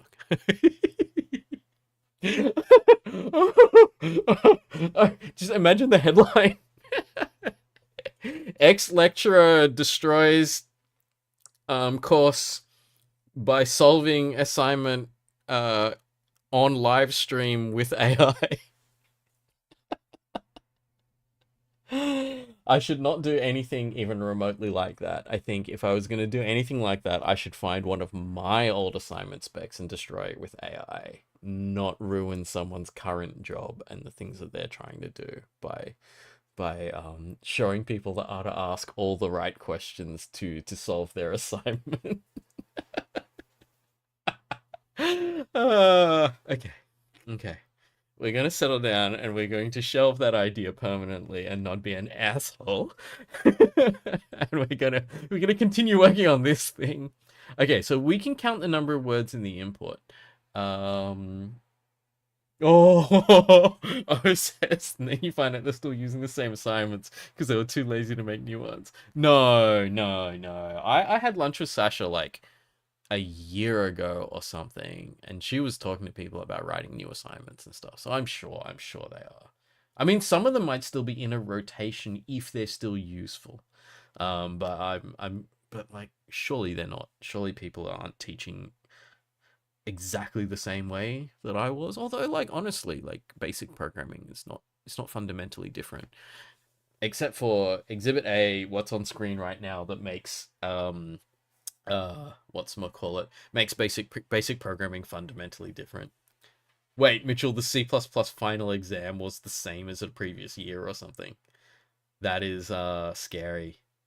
Man, I remember writing those exams and just like barely making it to the exam day, like not having slept for like 2 days beforehand to make sure all the questions were written, working really well, and like had all of their correct testing things and stuff. um and like it was always all new questions, and it was like, yeah, that was so much effort. I put so much effort in. So they scraped a paper. Oh, Hayden was teaching it with very little to no notice, so he was just like, just dealing with it, I guess. Someone had already posted the answers. Oh no. Oh, that's really bad. You kind of have to invalidate the whole thing then, which is really awkward because you can't rerun it. Um, anyway. Okay. So, what are we doing here? We're replacing this thing. Oh, this is the same thing here. The input of the line is the same thing. So you take the line and strip the new line off the end. Okay, so these are the kinds of things I would have done in the past with different commands. Then we can count the number of words in the input, and then we have a word count.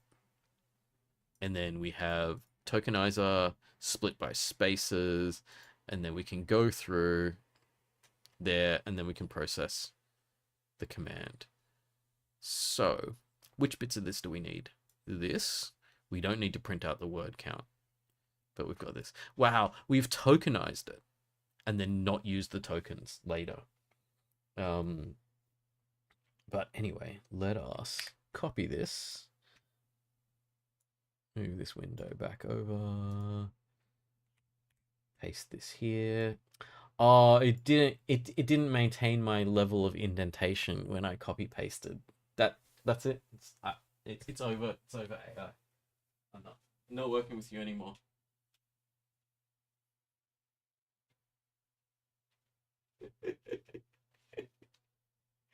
Do you reckon that we're at that level now where like AI does so much stuff for us that when it does the tiniest thing wrong, um we just ignore it altogether. Lucas's C indenting doesn't matter. That's true. C indenting only matters to humans, and that's why the AI doesn't care and it doesn't maintain indenting level. That's why the robots care, but the humans don't. You know for a fact it does maintain it for Python. Yes, 100%. It has to, right? Because if it doesn't for Python, then everything's over. Okay. Okay, so now we have a word count. This is not very efficient. Tokenize it for the word count and then ignore the tokenization later. So we can see that the code is like a little strained where this should we can you rewrite the what is it, the code for the move command? Let's just give it first one using the tokenized we have to speak in American for you. Tokenized strings instead, please. I love this joke that like we're all being really really polite to Copilot and stuff like that, so that when the inevitable robot apocalypse happens and they come to murder us all, we've been really nice to them. Probably an editor setting rather than the AI output. Yeah, it's probably my fault, isn't it? The humans are always the weakest link. See you, Donna. Good to see you. All right. Can you rewrite that move command using tokenized? So, tokenized input. If action is not equal to null, if token is not equal to null, no, character pointer action equals token. Okay, so this first string equals token. Token is the command that came in. Are we good with an empty input here? What will this token be if there's no input? We'll figure that out in testing. And if it's a problem, then we'll figure it out. Okay, so now, first token is the input. Oh, no, right. Yeah, if it's not there, it's a null. So if it's null, then we tokenize and we get the next word. Direction is equal to token. Direction was null. Action is equal to the first token. Then we move to the next token if it is not null. And we figure out the direction. And then we say if the action is not null and it is move, it's... Oh, yeah. String compare. Action is move. Oh, it's limiting it to the first 4 letters. Oh, hey, before I edit this, I shouldn't have saved that. Is that still going to compile? Okay. Let me do some testing, because it's always funny to...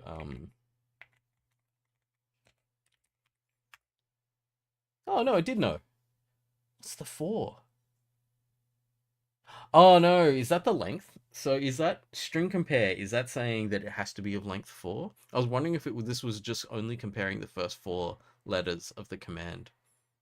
And I was like, have I found some way that it's not working by adding letters here that it will then ignore? But it seems to be okay. I don't remember actually what the number is on the end of string compare. Size type. Oh, size type implies that the string has to be that size and equal to move. I can't remember. Let's check. Let's do some old school coding. Okay. Old school coding where you actually had to look it up. So string compare function, size type, maximum number of characters to be compared. Interesting. Because if the maximum number of characters to be compared is 4, and the first 4 characters were correct, shouldn't that have matched? Example. 2 strings, string compare them, strings are equal or not equal. Blah, blah, blah, blah, blah. Example 2, these will be not equal. No, they didn't say what happens if you're comparing the first 4 letters. I don't need that.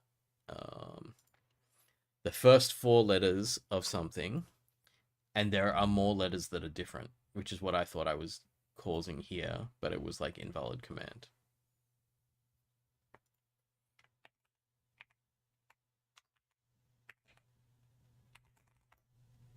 Yeah, okay. Whatever it's doing it right. Okay.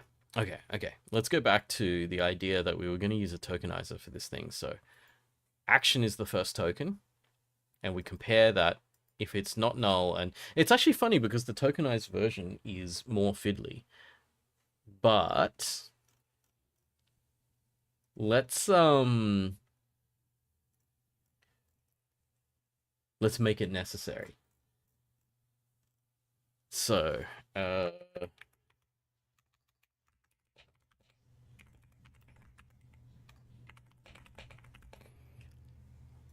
Do you reckon the way I'm asking these questions um is in some way informed, and that you need to know how to ask the right questions to get the right result out of the AI? Am I structuring my questions in a really specific programmery way, or someone who was just wanting to do this would still be able to do it?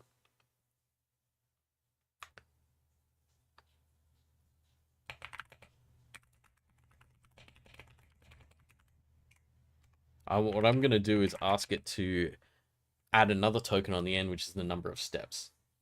Lucas is saying don't need to ask very specific questions. So it's going to find... Yeah, because that's the thing, is like, no matter what you ask, it's going to write correct code, and then you can just ask it again to clarify it or change it or something.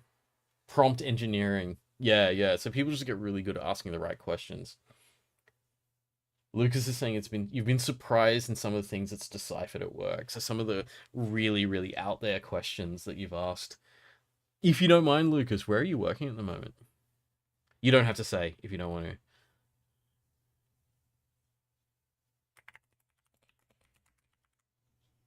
All right. Let's see if it figures out what I said, because I didn't give it much then. Extend the move command to pass an optional number after left or right. Here is the updated code.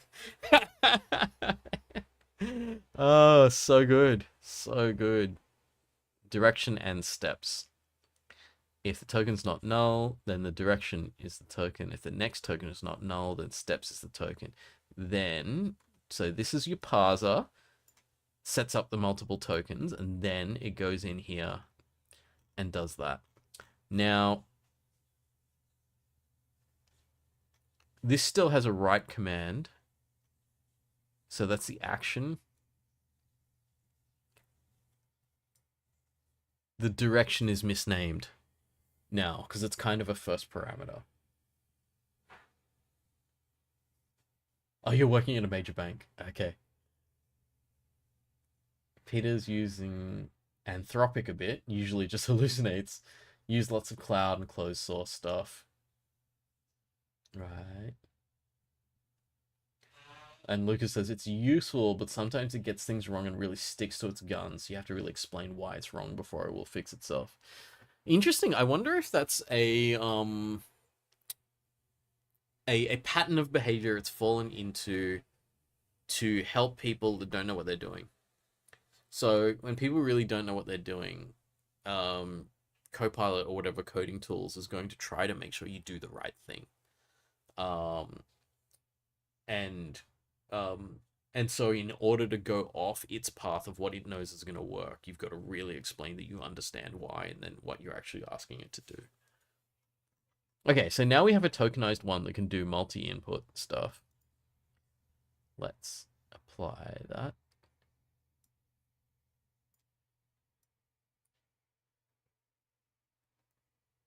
Applying edits.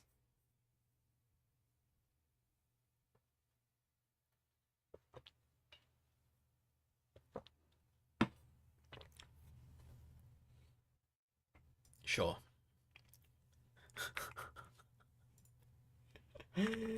I just let it do whatever it wants. So, hey Nicole, how's it going? At work, there's this phrase that gets passed around called YOLO merge. It's where you don't actually get a proper pull request, you just merge it into production, and it's obviously a joke. But that's what I did just then, where I'm just like, all right, AI, you chose what you were doing. I'm just gonna let you do it and see what happens. So let's compile. Oh, it didn't compile.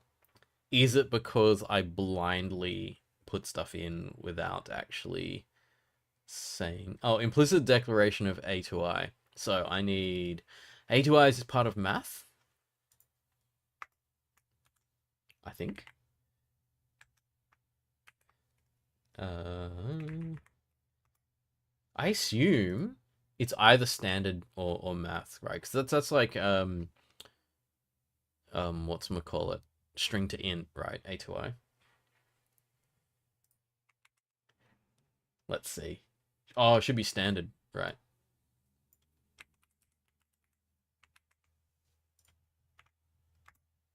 Oops. Okay, it's working again. Move left 3. Yeah. Move right 5. Let's go, try to get out of the array. Easy. Um,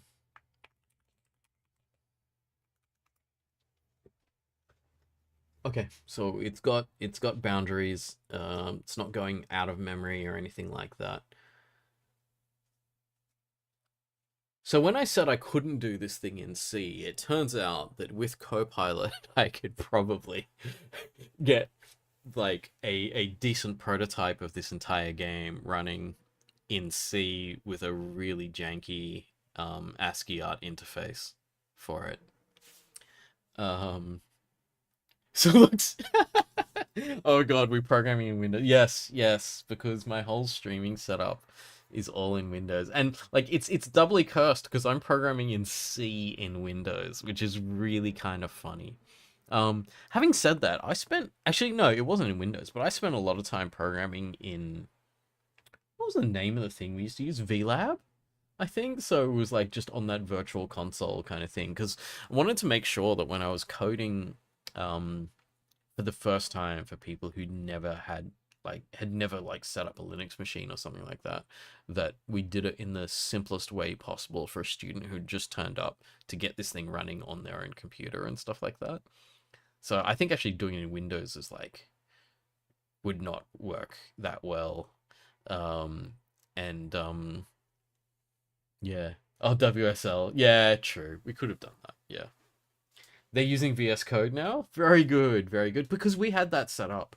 I think we had that as an option where use VS Code, the terminal logs into CSE, and you do all of your compilation on CSE servers and stuff like that. VLab lecture versus Emacs lecture. I never used Emacs actually. Because even when I was a student, I was using Visual Studio. But that wasn't until I started using C++, so that wasn't until like third year of my degree. I don't know what I used at the beginning. Was it Nedit? Like a really, really old text editor where you had to like import your own syntax highlighting and stuff like that. WSL is you thing you force in 1531. Ah, interesting. Oh, Peter, are you subject admin now or something like that there? They use VS Code in VLab. Ah, all right. Well, that's good. It's nice to have a genuine code editor like that. Okay, so what do we want to do with this thing now that it was like entirely too easy to get this prototype going? Um, all right, I've got a challenge for my AI now.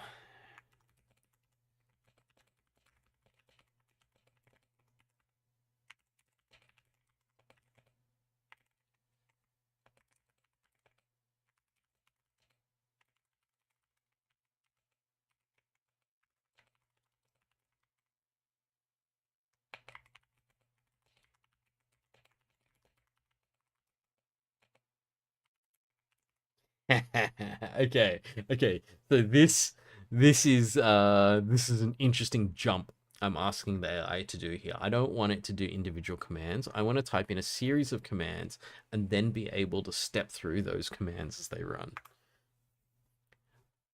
I'm gonna laugh when this just does it though. Store them in a buffer, process each line sequentially. Yes, it's gonna do it. It's gonna do it. Just a very annoying vocal tutor. Maddie did most of the convincing though. Um, awesome. I also was an annoying vocal tutor at one point, and it was great because I was working on I can't even remember the course codes anymore. Is it 3511? Human computer interaction. And I started off as like the annoying vocal tutor, and I ended up rewriting the whole, like all of the tutorials in the course for Nadine, and she was like, "This is so good," and she was like, "Here, I'll pay you some extra money to work outside of your normal tutorial hours to write notes for everyone to teach from." And I ran into someone at CSE when I was back there as a lecturer, and my notes for teaching the tutorials were still there, and people were still using them, which felt really good. Okay, tape length 10, maximum of 100 commands. Each command is still length 20. And we have a 2D array here to store the commands. Let me just open this so you can read it better. Welcome. Commands are this. Right, enter multiple commands, end with an empty line. While true, take the input. F gets the input. Strip the new line from the end. If it's empty, you break out of that loop. If the command count is less than max commands, what's command count?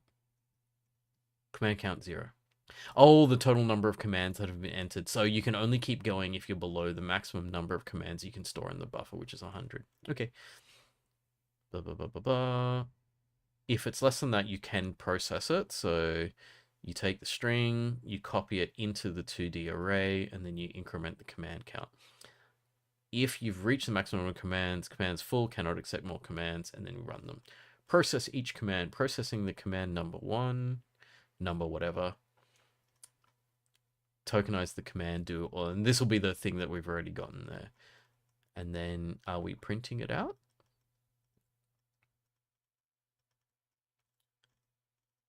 Display the tape after each command. Oh, Mitchell enjoyed human-computer interaction. It was a lot of fun. I mean, heaps of that stuff is stuff that I've used a lot more than I expected later in life. Cognitive load for design for humans and stuff like that, and like how to work people's memory. So actually a lot of stuff about how to memorize things and stuff like that, like establishing context for people's memory and things like that, is what I used in how to teach. So some of that stuff did go into like stuff like COM 1511 and stuff. Okay, so this refactoring to put everything in a buffer and then process the commands one at a time, this would have taken me ages. Like this would have taken me like an hour, I reckon, to figure out what I was going to do, come up with the ideas, design it, and then write it. Especially if I'm like doing it in front of people and I'm like talking about what I'm doing and things. But like,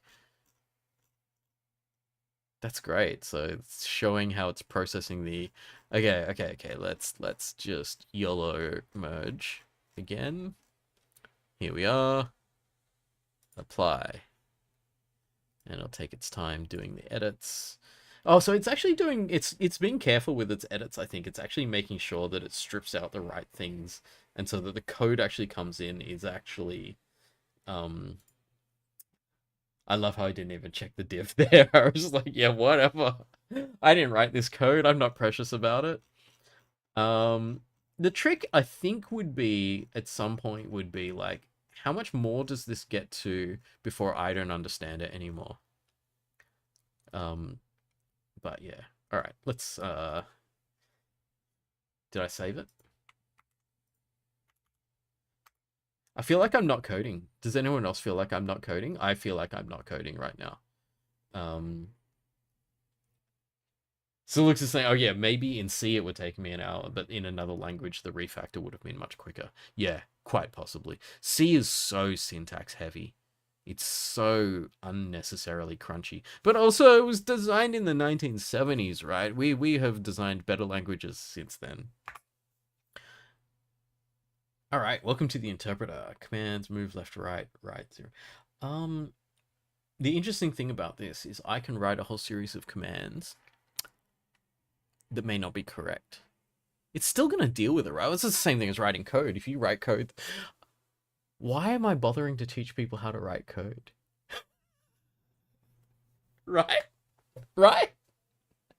What's the point of teaching people how to do basic coding structure if the AI is going to do it all for us?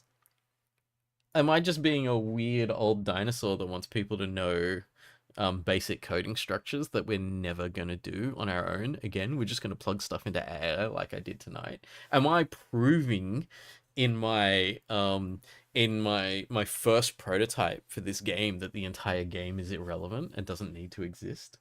What am I doing here? These are the questions. These are the big questions. Why am I even doing this? Does this make any sense at all? Uh, we shall see. Let's type in a bunch of commands. Um, I did like I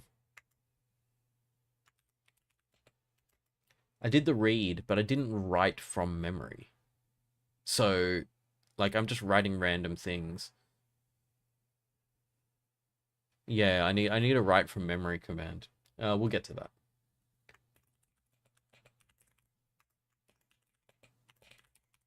All right, let's see what it did. Processing command, move left. Okay, so 5 is there, so it'll move left. Move right. Did I literally type in move right? I love it. Do you love it when you're talking while you're typing and then your brain just writes a different word? Okay, so move right, invalid move command. Read, read value 0 into memory. Write 1, wrote 1. Move 3 right. Ah, that wasn't even the right command. It was move right 3. So they're not going to work. And then it finishes there. Okay, so it's very few of my commands are actually executed. And that is why you don't let humans write code. Because this human just invented a very, very small programming language for a Turing machine. And he got 1, 2, 3 out of the 5 commands. 3 out of 6 commands incorrect. So I'm currently at a 50%. And AI is currently at 100%. So I'm losing against the robot. Let's see how chat is feeling here. Linus Torvalds enter the chat. Context better language than C. Yeah, well, I don't know. C's got its a good reason to still exist, I think, in that I actually found it to be a decent teaching language because it gets you working in memory, but then also maybe it's not a good teaching language because it's so fiddly. So I don't know. Luke is saying because it eventually becomes a mess. Are you saying that AI eventually becomes a mess, or just C in general? Same reason you use the terminal instead of as opposed to GUI. Same reason you take 2041. So we're talking about like different courses here, right? I think I'm missing part of the conversation here. Mitchell's saying because it helps you ask questions, if you know what it means. Actually understanding the underlying mechanisms is important for actually understanding underlying reasons why you make decisions. I get why it's frustrated how modern 1511 tells people to use so many VS Code extensions instead of learning how to do the same thing in the terminal. Are they not using the terminal? So I assume that they're pressing the buttons, right? I don't think I've even got this set up. If I press the button, will it even run? Create a launch JSON file, and then let's not, and say we did. Because I don't think I've got that set up. SSH file system is the biggest culprit of that. Is that SSH file system or is it some other SSH thing? Golang exists now, which seems like it might be taking over the niche C fills. Cool. Lucas is correcting me that the code from the AI. This must have been from earlier. Yeah, the code from the AI eventually becomes a mess. Yeah. Let's at least run this again where I type in the right commands. Okay, so move left. Move right. Move right 4. Right 1. Move left 8. Right 1. See how that goes. Okay, so I did the commands correct this time. Move right 4, right's a 1. Move left 8, right's a 1. Okay. Can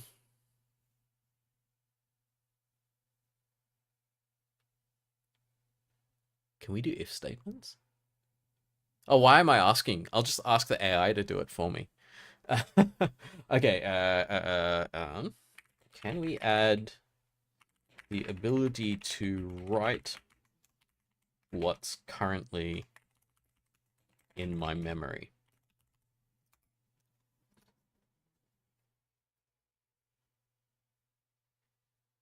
The 50% versus 100 just feels like a false dichotomy. Comparing your logic choices to the AI syntax and data structure choices. You're right. I was just making fun of myself. Because I didn't actually choose the ordering of the commands. Because when you think about it, move right 4, is a human more likely to say move 4 right or move right 4? I think we could go either way. We could go either way. It didn't feel that unnatural when I was writing it the correct way.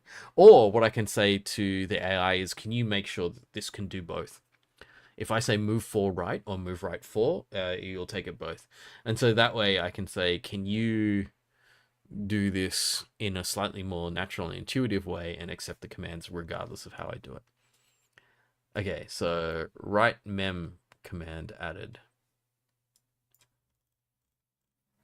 Where is it? Let's move. Read value into memory. Write mem.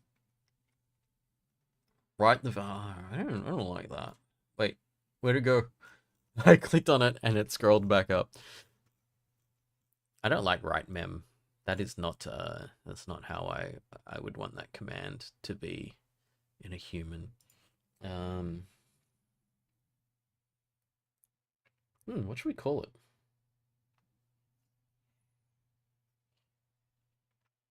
People talking about the SSH plugin. Hey Arlo, how's it going? I don't know how many people have joined in between, but you know, they're using a different plugin now. They just switch which one they encouraged. Mitchell says we started using a new. Oh, Mitchell, you're currently working for 1511? Wrote too many assignments in the VLab text editor. Yeah. 1531's TS stuff. What TS are we talking about here? See, this is the funny thing is I'm in a company that uses a whole lot of TypeScript. So when you said TS, I thought TypeScript, but I don't think that's the case, is it? Oh, it is. Okay. 1531 is in TypeScript. Yeah, there you go. I got the acronym correct. Okay, write mem. Can you change write mem to, what should I call it? No, I don't want write from memory. Okay, so right. Okay, so we could have a command which is like write 1, write 0, and I could just go write memory. So when you get the write command, you look for the second token, and it's a 0, a 1, or memory. Also, I have to set up a lot of postgrads with SSH and stuff. Yeah, you know, because that's the funny thing I think about postgrads is a lot of people who are postgrads are going into computer science from other fields, so they can have a really, really strong understanding of a different field. And then they go into computing, so they have like no knowledge of the basic syntax or like just basic tools and stuff like that. But it's funny because they've got heaps of experience, right? They potentially have a whole other degree or have worked a whole another job or something like that. Okay. I'm not reading what it's actually telling me. To change to write memory, you need to update the logic to handle the 2-word command properly. Here's the update. I love how it says you need to update the logic to handle the 2-word command properly. Actually, I don't. By the looks of it, I don't have to update the logic. You're going to update the logic for me, and thank you very much, AI, for doing so. So, let's go look at the write command. There's the move command, the read command, read. Right. And if it's 0, 1, or memory. Yeah, sweet. Okay, that's exactly what I wanted. Oh, I've scrolled back too far. No, I don't want to click that. I just want the code to go into my code. I love how I've spent more time clicking my mouse than I have typing code, and I'm getting to the point where those of you who are deep in things like Comp 151 and stuff like that, I would say I'm getting to the point where this thing that I've built up here would be um, comparable to the amount of work necessary to kind of prove your capability in maybe an assignment one. It's got some stuff that's harder and fiddly compared to an assignment one. Um, and it doesn't have enough stuff for an assignment two, but you could probably prove that someone is competent at a midway through a programming course using this, even though I have literally not typed any code in now. Because originally I typed some code in. No, I didn't. I didn't. I typed some comments in, and then from there I've just gotten the AI to do it all. Um, so I guess the only difficulty you get with working like this is that if you don't understand the code it's created, you're just going to accept it. And there's bits in here that I've changed, just like kind of code specific, where I'm just like, can you tokenize this? Because if we want to do more complex inputs, we're going to want to sequentially run through these tokens, not do that whole if you find it anywhere in the string thing. So we don't have the stir anymore. Now we're actually string comparing each token as it comes in. The name direction for the second token is not great now because memory is the second word sometimes. Anyway, let's see how chat's going. 1531 is in JavaScript now. Silux is saying is one of the last people to do the Python. Wait, JavaScript and TypeScript are very, very similar, right? Like the only difference is TypeScript has types in JavaScript, right? So if you know JavaScript, you probably can write TypeScript and vice versa. Am I right in thinking that they're very, very similar languages? It's so funny. There's so much TypeScript getting written in my work, but I don't see it. One of the last people to do the Python version, which made 83 years later. Interesting. Silux is popping out. Thank you for coming. Crotchety old 23-year-old yelling at AI Cloud. That's so funny. While the 40-something-year-old is here going, this is amazing. This is so easy. I typed include standard io.h and in string.h. Don't undersell myself. Actually, no, that's the funniest thing is that someone who didn't know C would have gotten stuck at that point because that was one of those like horrendous non-human readable C errors. Let's see if I can go back to it. Yeah, here. Like, what the hell? Like, this has no meaning. Implicit declaration of function A to I.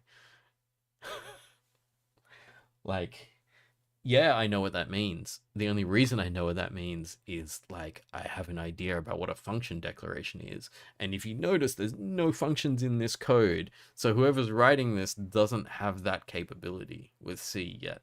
So they're not going to know what a function declaration is, let alone that calling a function before you've declared it is an implicit declaration. So this is like just leftover really kind of awkward error messages in C. And so for me, it's like, oh yeah, A to I, that's going to be in one of the libraries. We just figure out what it is. But I think for like a beginner, this is like, no, this is a dead end. I have no idea what this is. Or what you do is you just copy paste this into here and go, tell me how to solve this problem. And it will probably solve. Actually, let's do that. I got this warning. What should I do? I love how I'm just like, this is the point where we would like go Google solutions to things anymore, and like we're not going to do that anymore. We're going to do this. Warning cause the header function is declared in standard libh, but the compiler is not recognizing it. Typically happens the header file is not included. There you go. So I could have done this. Instead of solving the problem for myself, I could have gotten AI to solve it. So even that's not a detriment. That's not a problem. It's not getting in our way. AI will solve all our problems. I can't believe it's like it's very interesting how much it's doing. Don't forget int main. Uh, yes. Okay, so I did have some setup before we started where I had an int main. Yeah. So I had, what did I have at the beginning? Standard input output and an int main. And then I included the other things and no other code did I write. Anyway, I started wanting to edit it to change something, and then I just ended up asking the AI to do it. The okay, I can understand. So like my work has been big on just like trying to get coders and stuff to be like, can you look up these tools and see how they can work for you? Because um there's a lot that we can probably be doing a lot quicker if we use these tools rather than just like doing everything manually. Uh, and it's like people are like, yeah, this is potentially going to work and stuff. And it's like I didn't realize how easy it was to get this to do things. Having said that, I'm doing like baby's first coding here. I'm not trying to do something complex. I'm not trying to do something for production here or anything like that. I'm doing commands that would largely be in a standard library if C had a bigger standard library of capability. Like I'm pretty sure Python, to take a bunch of lines as input and store them in an array of strings, would be way less than all of this, and it wouldn't have all this weird stuff in it either. It would be just like input equals array, right? And then we're good. So a lot of the fiddliness is just the fact that I'm using C for shits and giggles for tonight. Oh, Amber's saying that you start the course in JavaScript, then refactor to TypeScript. Well, that's good, and you're gonna learn both then. That's like kind of like if you started something in C and then you added C++ to it. Although they don't really, they don't necessarily play together maybe quite as easily as JavaScript TypeScript is. But you could write something in C and refactor it into C++. But then again, if you wanted C++ code, you'd build it from the ground up in a more sort of object-oriented way. Lucas is saying it's scary because Google is so bad now, it's literally better to get the AI to filter through it for you than and just ask it instead. Yeah. I feel like the first, you know how like if you just type something into Google, the first answer you get is the AI going, okay, so I've had a look at these things and this is what I think the answer is. And then if you start going through the actual answers, it's like, oh, and all of these are wrong in a certain way, but the AI actually summarized it better by taking a lot of what people were saying. You're saying it does get a lot worse as the code base expands too, especially when there's many years of bespoke code and styles already in the code base. Yeah, and Zahalogen saying that don't forget that Google also has its own AI. Everyone's got their own AI now. Um, we have our own AI. We even have like at our company. So Canva's got the AIs that can work for you. We've got really good image generation stuff. At least I think we do. I haven't used it that much to know, but I think it's pretty good. But we also even have within the company, we have like our internal AI tools. So we have an AI that's like has read all the public Slack channels. So that way you can say, I'm working in this part of the code base trying to do XYZ. And it'll be like, here are the people who have talked about that the most. They might be the ones you want to ask about it. And it's like, oh, that's kind of useful, you know? Because otherwise, it's like you just start asking around and you go, oh, maybe talk to this person, talk to this team. And then it takes you like ages of like just Slack messaging a bunch of people till you find the right person.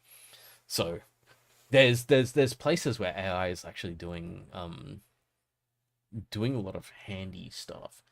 The downside, though, and this is something that it's a conference I went to talking about AI being the single-use plastics of this generation. And it was really looking at the environmental impact of using AI in that every time we make a call. So all I've done tonight, these multiple questions to GitHub Copilot, each one of those has gone to a server in the US somewhere, highly likely server in the US somewhere. So we've paid for all the electricity to go over there, do processing over there, and come back. It's much more expensive processing than it would have been for me to look up a solution similar to this on Google um, and then copy paste it in. But I wouldn't have gotten my custom bespoke response because it wouldn't have been as intelligent as this. The intelligence costs electricity. So an interesting example that someone said was that if someone gives you a business card in cardboard, you've got that business card in cardboard, and we always thought that like doing things physically on paper and stuff like that was the worst for the environment. But it's so mature. The whole thing about printing, inks that we use are no longer toxic or anything like that. Everything's going to biodegrade and stuff like that. Your If you instead use AI to find a person on LinkedIn or something like that. So you're just searching to find them, and you have to do it every time you think of that person you want to talk to. You've got to log in. Stuff goes to the US and back. You're at this kind of equivalent of like once you've looked them up 2 or 3 times, you've spent way more in terms of your carbon footprint than the paper uh, um, the paper business card would have been, and then you're going to keep doing it.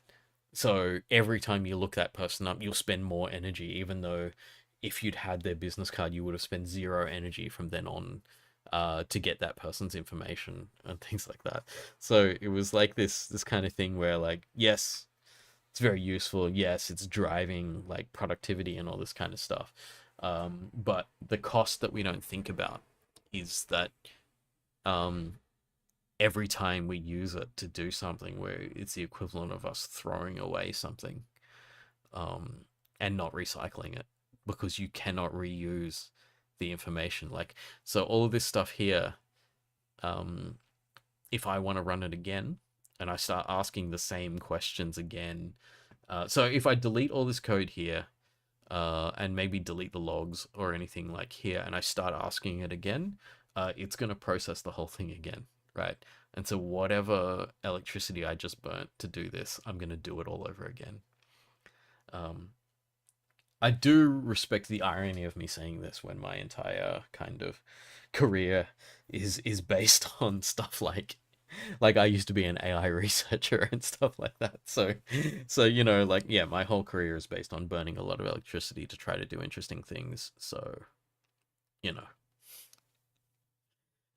But I think it's good to at least be aware that these tools that are so good and like are so alluring to use and stuff like that, they are coming at a kind of permanent cost to the environment and things like that.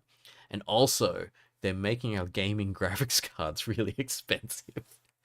I want a high-powered gaming graphics card, and I'm working a full-time job, so I should be able to afford one. But there's no supply because they're all going into the AI server farms instead. I don't know if you remember in 2021, 2022, I had exactly the same complaints to make about graphics cards being too expensive and not available for us to put in our gaming machines. And back then, it was because of crypto. It's like, stop mining your Bitcoin on my graphics cards. I want my graphics cards back. And now it's like the same kind of thing, but it's like, stop running your AI on my graphics cards. I want our graphics cards back. Right? Yeah. So it's interesting. Mitchell saying that you haven't really heard much about the environmental impact. Yeah, it's actually like because I think it's something like and to not even kind of training the model, but to run an AI model to answer questions like what Google's doing is roughly 10 times the amount of electricity that it takes to run a normal Google search. And that is probably because the normal Google search is so mature that it's quick and efficient. We haven't gotten to the point where we have tuned the AIs so that they're quick and efficient. But also, I don't know if they can be, because the whole point of the large language model is that it can process anything that you say, which means it spins up the capability to process anything you say, no matter what question you ask. So, I don't know. I think it's just going to burn a lot of electricity. Maybe we need to like really sort out what we're doing with like solar and wind energy so that like the electricity is free. But in the current state of the world, I do not see America implementing those policies. Not for another 3 years, I guess. But we'll see what happens next time they have an election. Lucas is saying you were going to upgrade your PC this year, but it's ridiculous that 5090s are like $5,000. I am with you, Lucas. I was there as well. I was watching the 5000 series launch, getting excited and stuff, and then when it actually happened, I was like, what the hell is this? I am not spending that much on a graphics card. That's preposterous. But the problem is that if I, as a gaming consumer, will refuse to spend that much money, then that chip can be installed in an AI processing farm somewhere, and whoever's doing that is willing to spend way more money than that on the GPU, on the 5090 repackaged with more RAM. Because there is a 5090 level card with, it's a massive amount of RAM. It's like 64 gig of RAM on the card, and that one's purely for AI processing, and it sells for $8,000 US.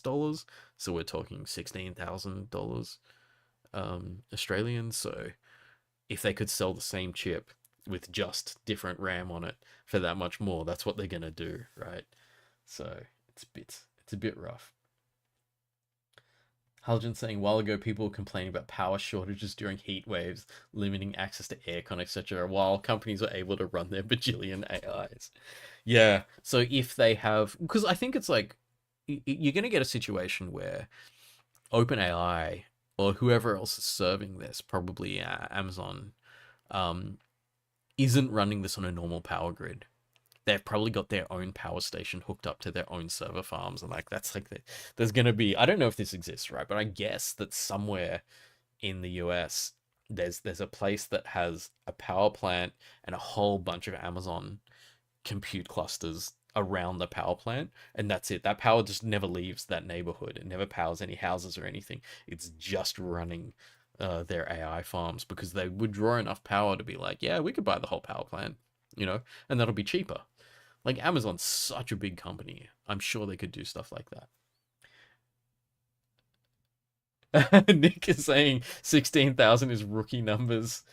Double that for the Nvidia H100. I thought the H100 was only 16,000, but it must be more than that.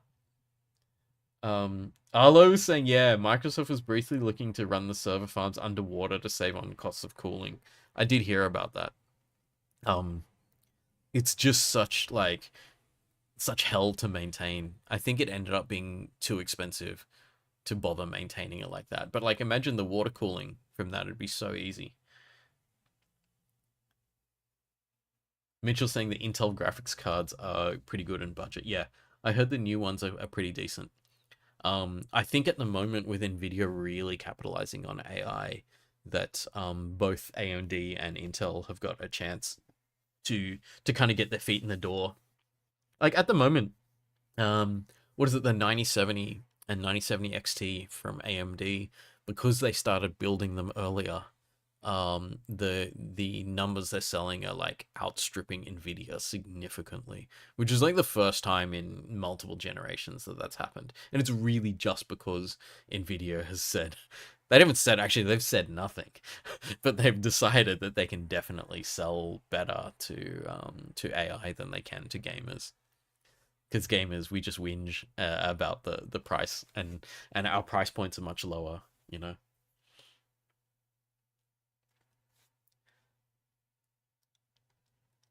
Haljan saying, I no longer remember which companies were looking into buying old nuclear power plants in the US, so someone could.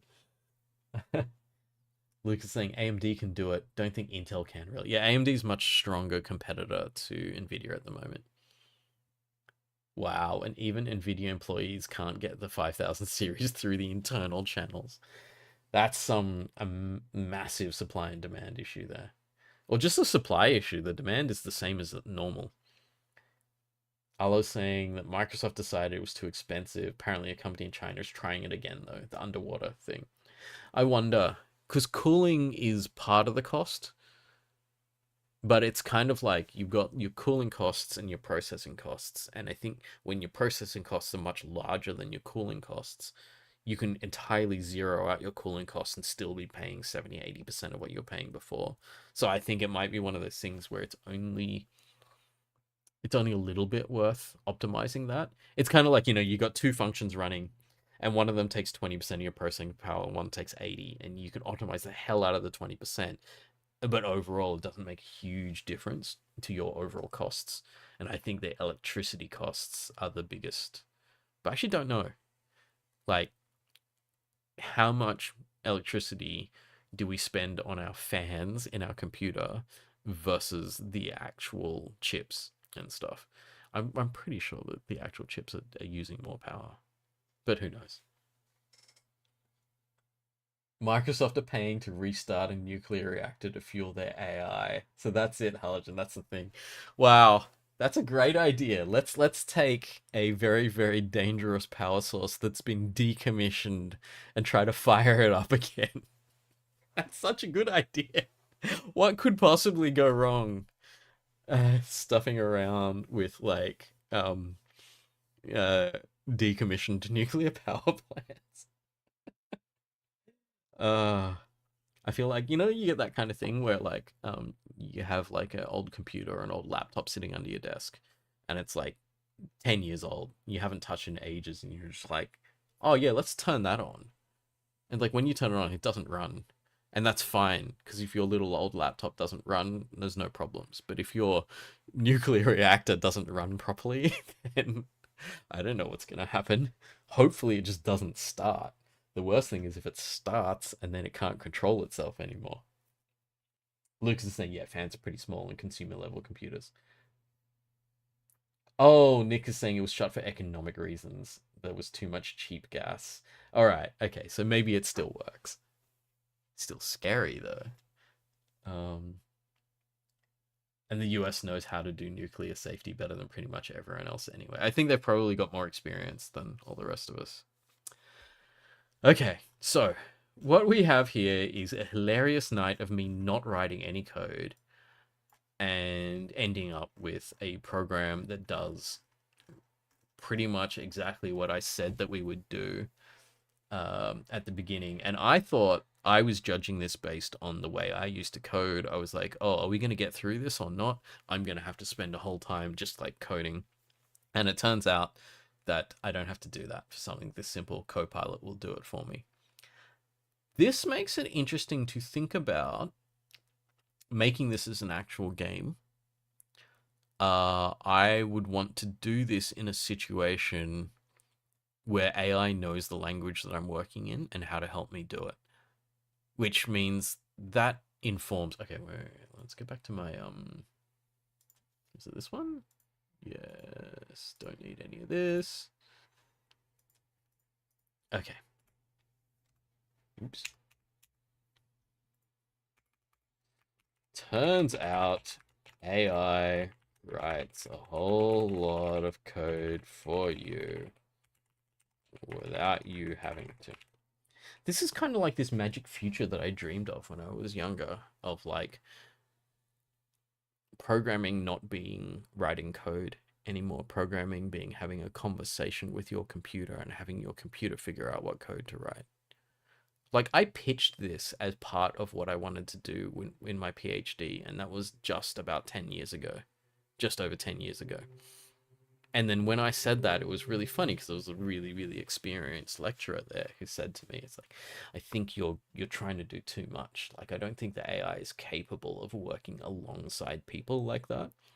And so it's kind of cool that like at that point it was preposterous, this idea, and now it's commonplace, and it only took us 10 years to get to that capability.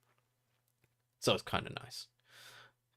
Still burning a lot of electricity, but it is kind of nice. Mitchell saying, I need to take lessons from my Nintendo DS. That thing can turn on no matter how long I haven't used it. Yeah. Oh, but I think Nintendo's got a thing about quality control in handhelds.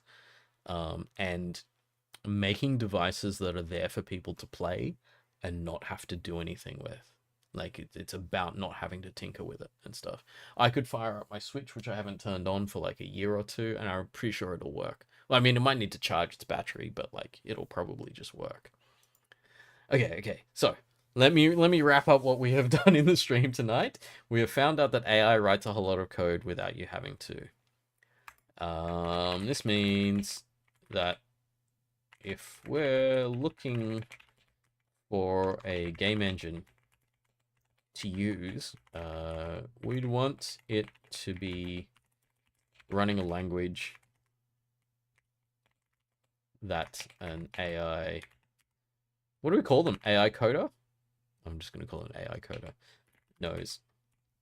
So I'd been looking at the engine that was used to make Balatro, which was... Where did I put the... Yeah, Lua with Love. I'm sure the AI can do Lua, right? Because Lua's not like that difficult language, reasonably common. Switch 2 direct in 3 days. Wait, it was, right? Was it early April? Hasn't it already No, it can't have already happened. If it already happened, there'd be news everywhere about it, right? But yeah, Switch 2 is pretty exciting.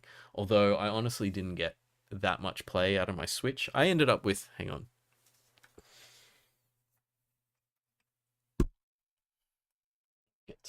Back to here. I ended up with one of these. Asus ROG Ally, which has been pretty fun for like indie games, low end handheld games, and stuff like that. And also because I get into retro stuff, I've been doing a bit of emulation on it as well. For whatchamacallit, for like higher end games like I even got like a PS3 game running on that. PS3 emulation is like barely, like it's not very mature yet in the same way that the older consoles are. So I've been playing on that instead. I should get a whatchamacallit, get a Switch emulator and put it on that, and then not play my Switch and play my Switch games on that. It's so silly, but I mean it's totally doable. Maybe ask the AI what it likes best. That is okay. Let's just ask. Do you reckon it's gonna answer the questions here? No, no, no. Let's just ask Google. If I... Sorry, gotta type right. If I want to make a game that teaches people how to code, which engine or game development system should I use? All right. Oh, where's the AI? The Google. Oh, sorry. Yes. Here. Oh, I have a habit of doing that. So I typed in this whole long question. If I want to make a game teach how to code, which engine or game development system should I use? And then the AI didn't pop up. so so the Google AI has abandoned me in my time of need. Should I just ask Copilot? It's not. Copilot's not set up to answer that kind of question, right? Let's just rephrase the question, see if we can trigger the AI.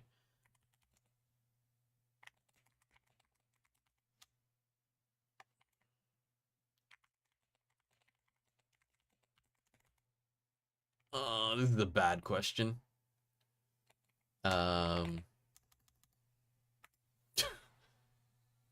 No, I'm not getting any AI responses. Is there a thing that makes the Google AI appear? Gemini? Is Gemini like a free AI? Oh, Gemini's Google's AI. All right. Hello, Mark. Oh, because I'm still logged in on one of my Google accounts. I would like to make a game that teaches people how to code. I have significant experience as a programmer. So I don't want to just get like a game engine that's like, you know, because heaps of game engines are like they're set up so you don't have to be a coder. I was like, I can do it, right? What kind of game engine or game development system should I use? That's a fantastic idea. Creating a game to teach coding is a fun, engaging way to introduce programming concepts. Given your experience as a programmer, you have a solid foundation. Here's a breakdown of game engines and development systems suitable for your project, along with considerations for each. Godot. Okay, that's good. Godot was something that I was thinking about. It's free. There's less community. 3D capabilities still developing. Not that much of a problem. Unity. Fair enough. I know Unity. I've actually made a lot of stuff in that in the past. Who knows what it's like nowadays, but I've used it. Construct 3. Put that on the list.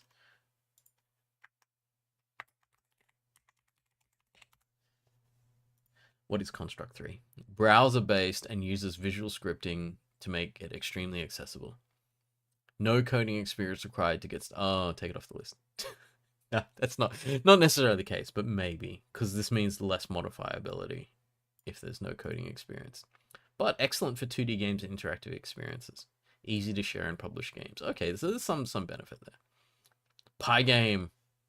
Interesting. Pygame will be very much in code and less making it in an IDE.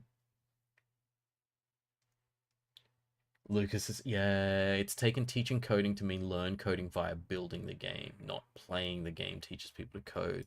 So maybe it's making mistakes here.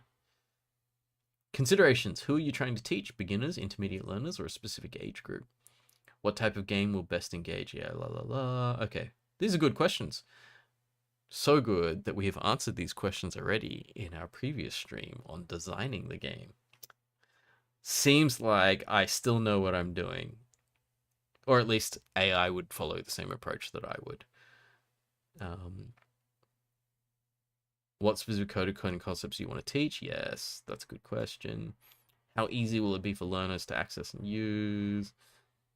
How easy will it be to add new levels and features? Okay, good. Thank you, Gemini.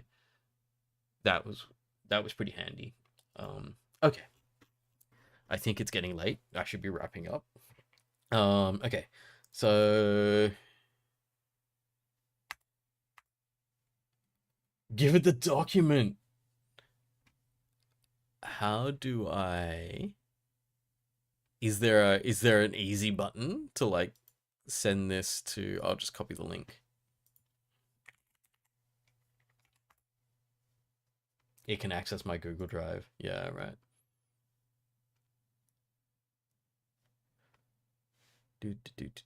Files in this chat. Drive. Give me a second. I'm going to move this off my monitor here so I don't necessarily show you my entire Google Drive because I don't think that's what I want to do. Okay, what was I looking for? It was the Marc on Mondays document.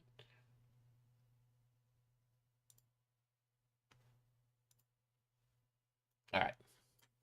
Now that I have done that, I have inserted the Marc on Mondays comeback document in...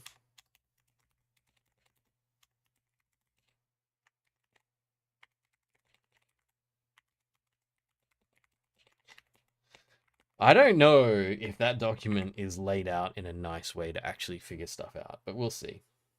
Plus button on Gemini.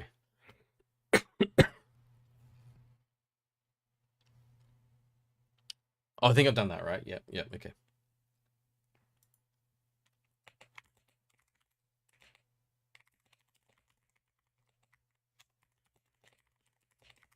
I'm going to ask really, really open. All right, so now it's getting the document. I'm sure it's going to take a while to read this, right?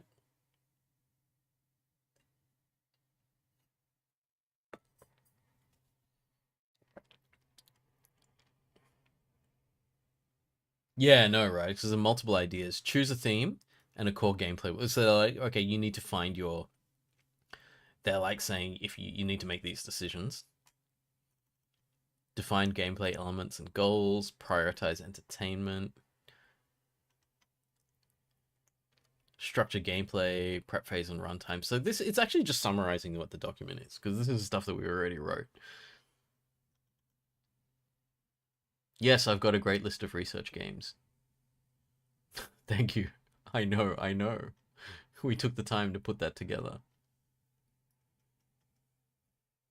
Consider engines like Unity, Unreal, or Godot. Alternative environments. I love how it's like, it's prioritized these for some reason.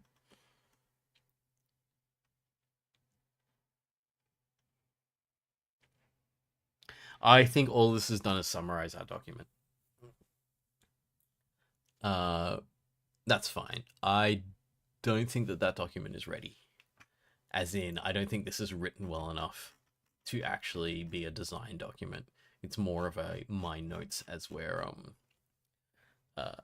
as we're just streaming and discussing things. Okay. The next step is to investigate actual game engines and try putting together a prototype in one or more of them. We might also want to narrow down our design ideas so that we're aiming at a specific core gameplay loop.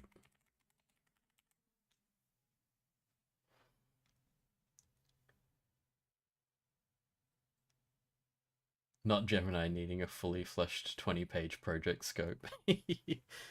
Post Marc Comp 3421 experience. Well, it would be really funny if I was writing all of the graphics code from scratch in OpenGL.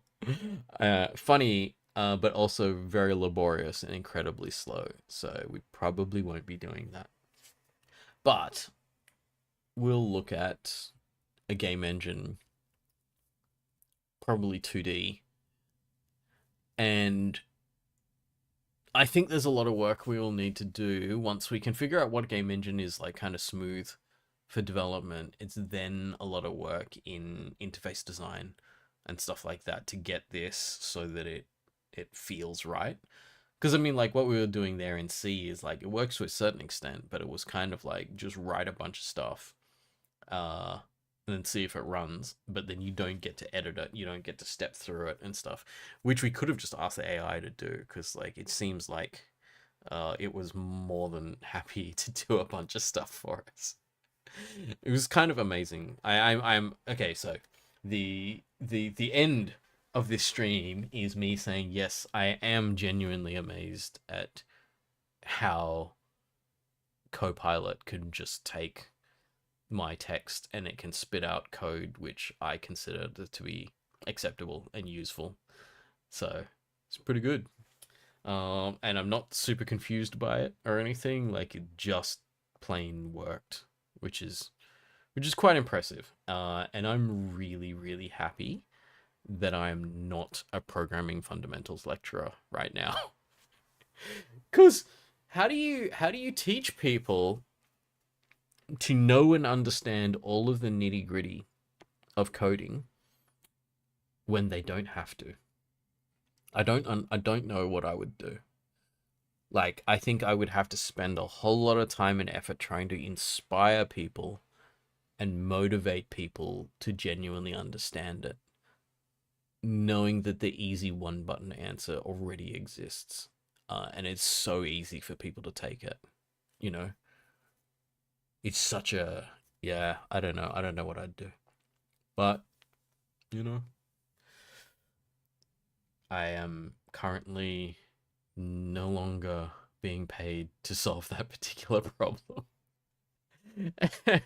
And actually, I have to count myself a little bit lucky that that's part of what I don't have to deal with anymore. Okay, I'll wrap it up there. Thank you for coming along, everyone. I will put up a link for next week's stream as well as a plan for what we're gonna do and stuff, and then see how we progress this project a little further. So thank you all for coming along. Oh, where is my cat? Nah, I was gonna give you a little view of Chicken, but I don't know where she is right now. But she's not hanging out with me tonight, which is a bit sad. It's the same thing last Monday. She didn't hang out with me either. But anyway, oh wait, Nightcakes is saying another engine might be good and simple as Game Maker. That's true. I even know of Game Maker. So maybe next week is we go through all of these and at least look at their websites and dev environments and then see. Sorry, everyone. Oh, let me just have a quick look. I'll go look for it. I'll be right back.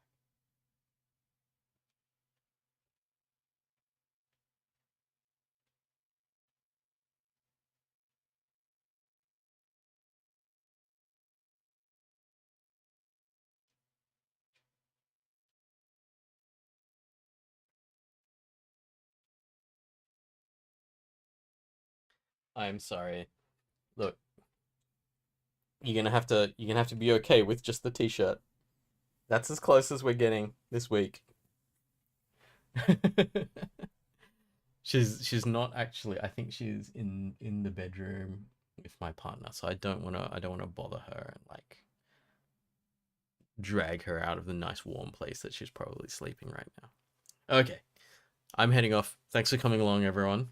Next week we look at platforms for real rather than me stuffing around in C. But like this was still quite educational for me, so I learned something, which is good. Um, okay, see you all next week.